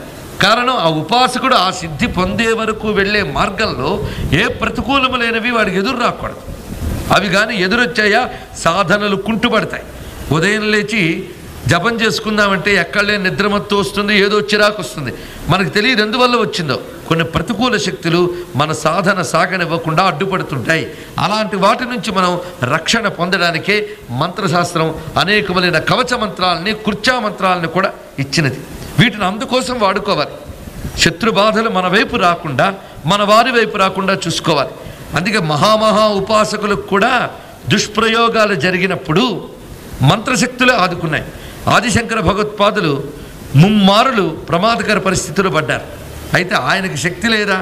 తలంచుకుంటే దగ్ధం చేయగలడు ఆయన. కానీ మహాత్ములైనటువంటి వారు కర్మశేషాన్ని అనుభవించడానికి సిద్ధపడతారు కనుక వారేమీ అనుకోరు. కానీ వారిని కాపాడుకోవలసిన బాధ్యత శిష్యులదే. ఆ కారణం చేత ఆ ముమ్మార్లు కూడా నృసింహోపాసన చేసి పద్మపాదాచార్యుల వారు ఆయన్ని కాపాడుకున్నారు, శంకరాచార్యుల వారిని. అలాగే వివేకానంద వారికి కూడా ఒకసారి దుష్ప్రయోగం జరిగితే ఆయన శిష్యుడే కాపాడినట్లు వివేకానంద చరిత్రలో మనకు కనిపిస్తుంది. మంత్రానికి ఆ శక్తి ఉంది. అందుకే విప్రులైనటువంటి వారు ఈ ఆయుధ శక్తుల్ని ఆర్షధర్మానికి రక్షా కవచంగా ఉంచవలసిన బాధ్యత ఉన్నది. ఇవి సూక్ష్మ ప్రపంచంలో మనల్ని రక్షిస్తాయి. అందుకే మంత్రములు వర్మిణేచ, వరూధినేచ అని చెప్పబడుతున్నాయి. వరూధనము అంటే ఇది సాధారణంగా ఒక రథంలో సారథి కూర్చునే చోట ఏర్పరిచే రక్షాస్థానాన్ని వరూధనము అంటారు. అంటే ఆ యుద్ధంలో సారథికి ఏమీ ప్రమాదం కలగకుండా ఒక చోటు ఏర్పాటు చేసుకుంటాడు అతను రక్షణగా. అతను సరిగ్గా హాయిగా కూర్చోగలిగితేనే డ్రైవింగ్ బాగా చేయగలడు.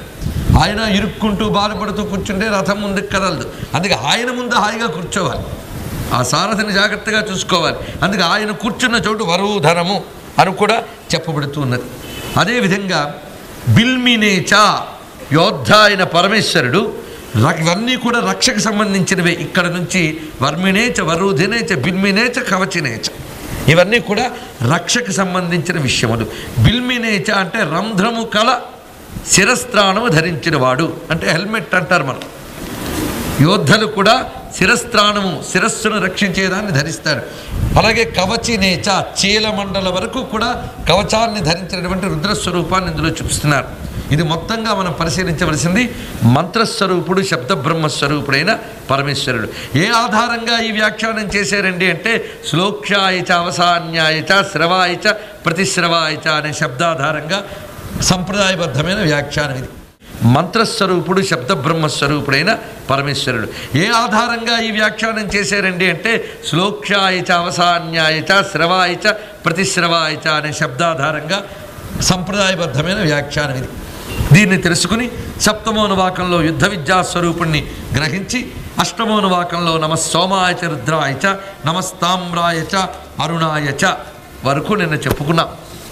సోమాయ సా ఉమా అనే విషయం, రుద్రాయ అంటే అగ్నిస్వరూపుడైన వాడు, భక్తులను తొందరగా అనుగ్రహించేటటువంటి వాడు అని విశేషం చెప్పుకుని సోమ, రుద్ర అనే తత్వములు సోమాగ్ని తత్వాన్ని తెలియజేస్తాయని వ్యాఖ్యానించుకుని ఈ నమస్సోమాయ అనేటువంటి మంత్రంతో ప్రారంభమైన అనువాకం శ్రేష్టమైనదని, ముఖ్యంగా రుద్రమంతా వేదాలకి సారమైతే దీనిలో సారంగా ఉన్న అనువాకం ఇది. అటువంటి నమస్తామ్రాయచ, అరుణాయచ, ఆ సోమ రుద్ర అని ఏ తత్వం ఉందో అదే తామ్ర అరుణ అని సూర్యుని యందు ఉపాసింపబడుతున్న చైతన్య స్వరూపము.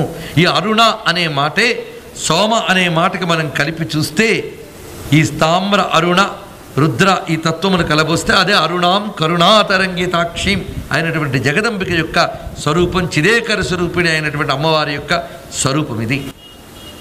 ఆ పరమేశ్వరుడు శక్తి సహితంగా ఉపాసింపబడే స్వామి మనకేం చేస్తున్నాడంటే శంగాయచ పశుపతయేచ. శం గా, గా అంటే గమయతి అంటే చేర్చువాడు అని. దేనికి చేస్తున్నాడు? శం గమయతి ఇది శంగాయ అన్నారు. శం అంటే సుఖము, శాంతి, శుభము. సుఖము అంటే మన ఐహికంగా పొందేటువంటి ఒక రిలీఫ్, ఒక ఆనందం. అలాగే శుభము మనం కోరుకునే ఒక మంగళం. అలాగే శాంతము అంటే కైవల్య సుఖం. ఈ మూడు కూడా శం అనే శబ్దానికి అర్థాలు. దీనిని భక్తులకు కలిగించువాడు, తనను ఉపాసించే వారికి ఈ శం అనేది కలిగించుతాడు గనక శంగాయచ అని. పశుపతయేచ, ఈ పశుపతి నామం ఇక్కడ ఎందుకు చెప్పారు అంటే ఇది సార అనువాకం అన్నాం. సారవంతమైన అనువాకం గనక ఇంతకు ముందు ఉన్న అనువాకాల్లో మహానామాలు ఇందులో పెడుతున్నాడు ఇక్కడ. అందుకు పశుపతయే, పశుపతి అయిన రుద్రునికి నమస్కారం. ఈ పశుపతి తత్వం మనం వివరంగా చెప్పుకున్నాం కనుక ఇక్కడ దీని అర్థం చెప్పవలసిన అవసరం లేదు. ఆ పశుపతి అయిన వాడు మన యొక్క పాశములన్నీ నడిపేవాడు, సమయమరిగి పాశ విమోచనం చేసేవాడు అయిన ముక్తికారకుడు పశుపతయేచ అని చెప్పి ఉగ్రాయచ భీమాయచ అగ్రే వధాయచ దూరే వధాయచ నమ ఉగ్రాయచ భీమాయచ. ఇక్కడ స్వామి స్వరూపంలో ఉగ్రా భీమ అని వచ్చాయి. అంతకుముందు మనకు భవ, శర్వ మొదలైన నామాలు, ఇక్కడ ఉగ్ర, భీమ ఈ నామములు ఇవన్నీ కూడా స్వామి అష్టమూర్తులకు సంబంధించిన నామములు. ఈ నామాలను ఏర్చే మొత్తం మనకి ఆ అష్టనామాలు ఏర్పరిచారు. అష్టమూర్తి నామాలని ఋషులు నిత్యం స్మరించుకోదగ్గ నామాలుగా భవాయ దేవాయ నమః, శర్వాయ దేవాయ నమః, ఈశానాయ దేవాయ నమః, పశుపతయే దేవాయ నమః, రుద్రాయ దేవాయ నమః, ఉగ్రాయ దేవాయ నమః, భీమాయ దేవాయ నమః, మహతే దేవాయ నమః. ఇందులో ఉగ్రా భీమ అనేటువంటి నామములు చాలా విశేషమైనటువంటిది. ఉగ్రాయ వాయుమూర్తయే నమః, భీమాయ ఆకాశమూర్తయే నమః, రుద్రాయ అగ్నిమూర్తయే నమః, పశుపతయే యజమానమూర్తయే నమః అని చెప్పారు ఇక్కడ. ఉగ్ర అంటే వాయుస్వరూపుడైన రుద్రుడు, అష్టమూర్తుల్లో వాయుస్వరూపము. వాయువుల్లో ఎన్ని రకములు ఉన్నాయో అన్ని రకములు మనల్ని అనుగ్రహించుగాక. బయట ఉన్న వాయువులే కాక మనలో ఉన్న దశ విధమైన వాయువులు కూడా ఉగ్ర అని చెప్పబడుతున్నవి. పరమేశ్వరుడు ఉగ్రుడు భీముడు ఎలాగయ్యాడు? ప్రభువు గనక, అది నిర్వచనం. ఎవరయ్యా అత్యంత భయంకరుడు అంటే ప్రభువే భయంకరుడు. ప్రభువు వద్ద అందరూ భయపడతారు, అవునా లేదా అండి? ప్రభువు వచ్చాడు అంటే సభలో ఉన్న వాళ్ళందరూ లేచి నిలబడతారు, తల వంచుతారు. ఎందుకంటే శాసన భయం. అంతేగాని ఇంత మిడిగుడ్లు వేసుకుని కూరలు వేసుకొచ్చాడు ఆ భయం కాదు, ఇక్కడ శాసన భయం. ఈశ్వరుని వద్ద ఎవరు భయపడతారంటే ఎవరు భయపడరు అన్నారు. ఆ జగదీశ్వరుని వద్ద ప్రకృతి శక్తులన్నీ కూడా తల వంచుతాయిట. భీషాస్మాద్వా తప్పవతి భీషోదేతి సూర్య అని వేదమంత్రములు చెప్తున్నాయి. సమస్త గ్రహ తారకలన్నీ కూడా స్వామి కనుసైగల్లోనే కదులుతూ ఉన్నాయి. ఆయన శాసన భయం వల్ల కదులుతున్నాయి. అలాంటి శాసన భయం చేయగలిగేటువంటి ఉగ్ర శాసకుడు గనక ఆయన ఉగ్రాయచ భీమాయచ అని చెప్పబడుతున్నాడు. ఇలా ఉగ్ర భీమ అనేటువంటి శబ్దములు విన్నప్పుడు మనకు ధైర్యం కలుగుతుంది. అదేమిటి అంటే ప్రకృతిలో దేనినైనా శాసించి దాని ద్వారా మనకు రక్షణ కల్పించగలడు ఆయన.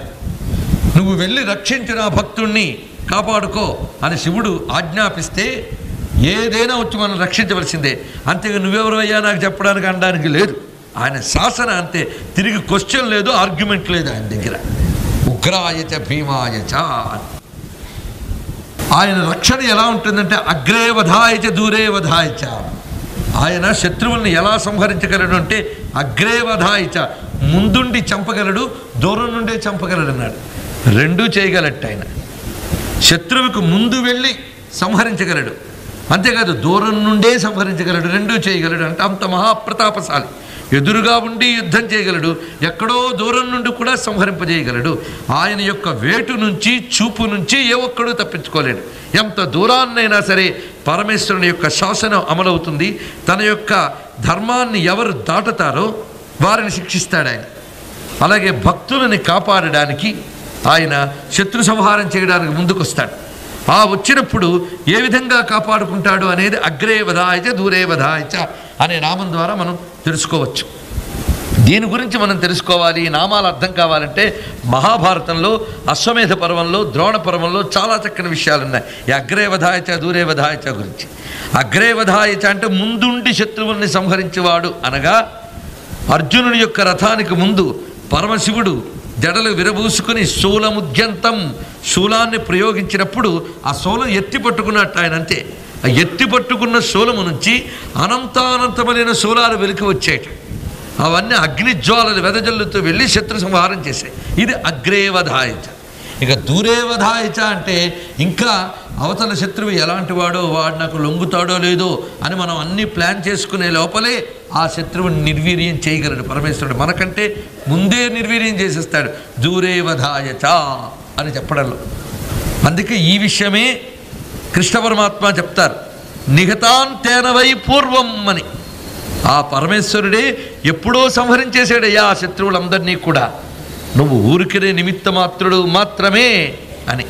ఈ విషయం అశ్వమేధ పర్వంలో ఉంది, ఇటువైపు ద్రోణ పర్వంలో ఉంది, అటు అనుశాసనిక పర్వంలోని కూడా చెప్పబడుతూ ఉంటుంది.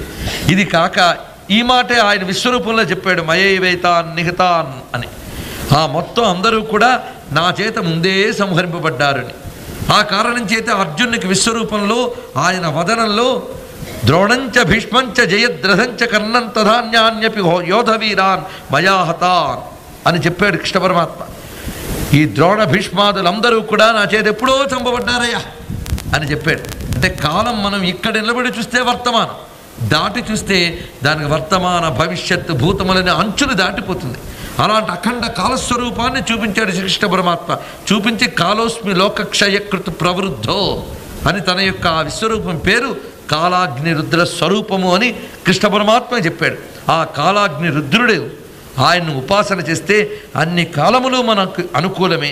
మనం ఇంకా ప్రయత్న దశలో ఉంటూ ఉండగానే మన ప్రయత్నం అవసరం లేని ఫలావస్థని ఆయన అందజేయగలడు. అది విశేషం. అందుకే అగ్రేవధాయచ దూరేవధాయచ కాలాగ్ని రుద్ర స్వరూపము అని కృష్ణ పరమాత్మ చెప్పాడు. ఆ కాలాగ్ని రుద్రుడు ఆయన్ను ఉపాసన చేస్తే అన్ని కాలములు మనకు అనుకూలమే. మనం ఇంకా ప్రయత్న దశలో ఉంటూ ఉండగానే మన ప్రయత్నం అవసరం లేని ఫలావస్థని ఆయన అందజేయగలడు. అది విశేషం. అందుకే అగ్రేవధాయచ దూరేవధాయచ. మనం ఒక కార్యం కోసం సాఫల్యం చేసుకోవడానికి బయలుదేరే లోపలే ఆయన అక్కడికి మనకంటే ముందే వెళ్ళి కార్యం అంతా సాఫల్యం చేసేయగలడు. అందుకే దూరేవధాయచ అని అంత చక్కగా చెప్పి నమో హంత్రేచ హనీయసేచ. హంతృ అంటే సంహరించేవాడు హింసించేవాడు అనే అర్థంలోనే ఇక్కడ వాడుతున్నారు. అయ్యా ఇలా సంహరించేవాడు హింసించేవాడు ఇలాంటివన్నీ చెప్పచ్చా అంటే చెప్పాలి, లేకపోతే చాలా ప్రమాదం. మన చుట్టూ చుట్టుకునేవి మనకు ప్రతికూలములు చాలా ఎక్కువ. అనుకూల శక్తుల కన్నా ప్రతికూల శక్తులే ఎక్కువ ఉంటాయి మనకి. సృష్టిలో కూడాను నెగటివ్ వచ్చినంత తొందరగా పాజిటివ్ రాదు. మీరు పరిశీలించండి. అన్న మాట అంటే చాలు అంత ప్రేమ పక్కకు పోతుంది. అవునా లేదా అండి? ఎన్ని అనాలో అన్ని. అంతకుముందు ఎలా ఉండేవాళ్ళు, ఆ ఒక్క మాటతో అన్నాళ్ల బంధం కూడా తెంచుకోవడానికి సిద్ధపడతారు ఎవరైనా సరే. హ్యూమన్ నేచర్ అది. నెగటివ్ పట్టినంతగా పాజిటివ్ పట్టదు. అందుకు అనేకమైన ప్రతికూల శక్తులు మన చుట్టూ ఉన్నప్పుడు వాటన్నిటి కూడా విచ్ఛిన్నం చేసుకోగలిగే శక్తి మనకు లేదు. అది మనకు కావచ్చు, మన ధర్మానికి కావచ్చు, దేనికైనప్పటికీ కూడా ఆ విధంగా మనల్ని ఆవరించినటువంటి అనేకమైన ప్రతికూల శక్తులే శత్రువులు. వాటిని సంహరించగలిగేటువంటి మహాచైతన్యం పరమేశ్వరుని వద్దే ఉన్నది. అందుకే ఆ మహేశ్వరుణ్ణి ఆశ్రయిస్తే హంత్రేచ హనీయసేచ రెండిటికి అర్థం ఒకటే, సంహరించువాడు అని. మరి 2 మార్లు ఎందుకు చెప్పారంటే అన్ని మార్లు చేస్తే కానీ మనకి ప్రయోజనాలు నెరవేరు. సరే, దీనిలో మనకు అర్థం మనం గ్రహించవచ్చు. హంత్రేచ అంటే ఇతడంతలే మేము సర్వాధికులం అని గర్వించే వారిని సంహరించువాడు కనుక హంత్రేచ అన్నారు. హనీయసేచ అంటే ఈయన అవమానించాలి అని చెప్పి ఈయనతో విరోధం పెట్టుకున్న వారిని సంహరించువాడు అని అర్థం. ఈ 2 విశేషాలు ఇక్కడ. మరి ఉదాహరణలు చూపించారు కదా. హంత్రేచ ఎవరు? పరమేశ్వరుడు అనుగ్రహించి ఏవో మనకు వస్తాయి సంపదలు. వస్తే మనమేమనుకుంటాం, పరమేశ్వరుడు మాత్రం ఒట్టినే ఇచ్చాడా, మన తపస్సులకు ఫలంగా ఇచ్చాడు, మనం చేసిన జపాలకు ఫలంగా ఇచ్చాడు, ఆయన ఏం చేశాడు అని క్రమంగా మనలో అహంకారం పెరుగుతుంది. ఈ అహంకారం పెరిగి చేయరానివన్నీ చేయడానికి కూడా సిద్ధం అవుతూ ఉంటాం. అందుకే భక్తితో పాటు సాత్విక ప్రవృత్తి కూడా పెంచుకోవడం చాలా అవసరం. భక్తితో పాటు అహంకార రాహిత్యాన్ని పెంచుకోవాలి. అలా కానప్పుడు ఆయన ఎక్కడైనా ఒక్కడు కొట్టినా కొడతాడు. దానికి ఉదాహరణ హంత్రేచ అనే దానికి భాష్యకారులు ఇచ్చిన ఉదాహరణ ఏమిటంటే, తానే సర్వాధికుడు అని గర్వించే వారిని హింసించేవాడు. ఉదాహరణ ఎవరంటే రావణాసురుడు అన్నాడు. వాడు ఏం చేశాడు? స్వామి వల్లే వరాలు పొందాడు. ఆ వరాలు పొంది నేనంతా స్వామిని ఎత్తుకుపోతానన్నాడు ఆయన.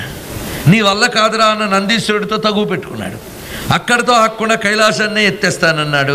ఎత్తడానికి ప్రయత్నించాడు. మొత్తం ఆ 20 చేతుల భుజాలకి ఎవడిచ్చాడు ఆ శక్తి? ఆయనే ఇచ్చాడు. కానీ ఈ కైలాసం ఎంత అనుకున్నాడు. అనుకుని ఎత్తబోతే ఏం చేశాడు? ఆయన కేవలం తన బొటన వెన్న అలా అన్నట్టు ఆ పైన అనగానే మొత్తం ఆ చేతులన్నీ కూడా దాని కింద చిదిగిపోయి అలాగ కొన్ని వేల సంవత్సరాలు ఏడిచెట్ట, పెద్ద ఏడుపు. ఆ ఏడుపుని అందరూ ఏడిచెట్ట, అంత భయంకరంగా ఏడిచాడు. అంటే జాలిపడి ఏడవలేదు, ఆ ఏడుపు శబ్దం భరించలేక ఏడిచారు అందరూ కూడా. అంత రావణ చేశాడు కనుక రావణుడు అయ్యాడు ఆయన.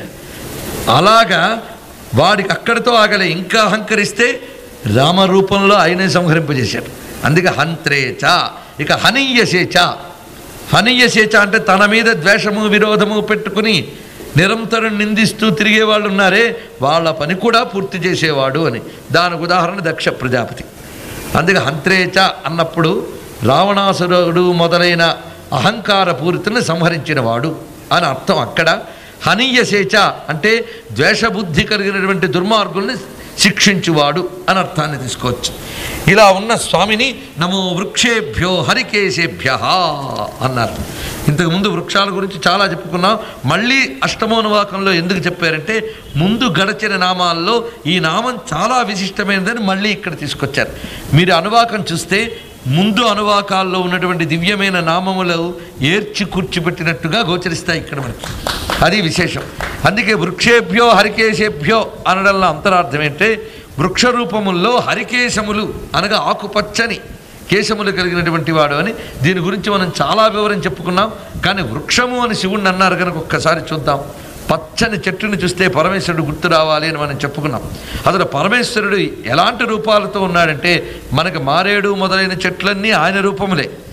ఇది కాక స్వర్గంలో కూడా కల్పవృక్షాది రూపముల్లో ఉన్నవాడు అని చెప్పారు. కల్పవృక్షాది రూపాల్లో ఉన్నట్ట. అసలు శివుడే పెద్ద కల్పవృక్షం అండి.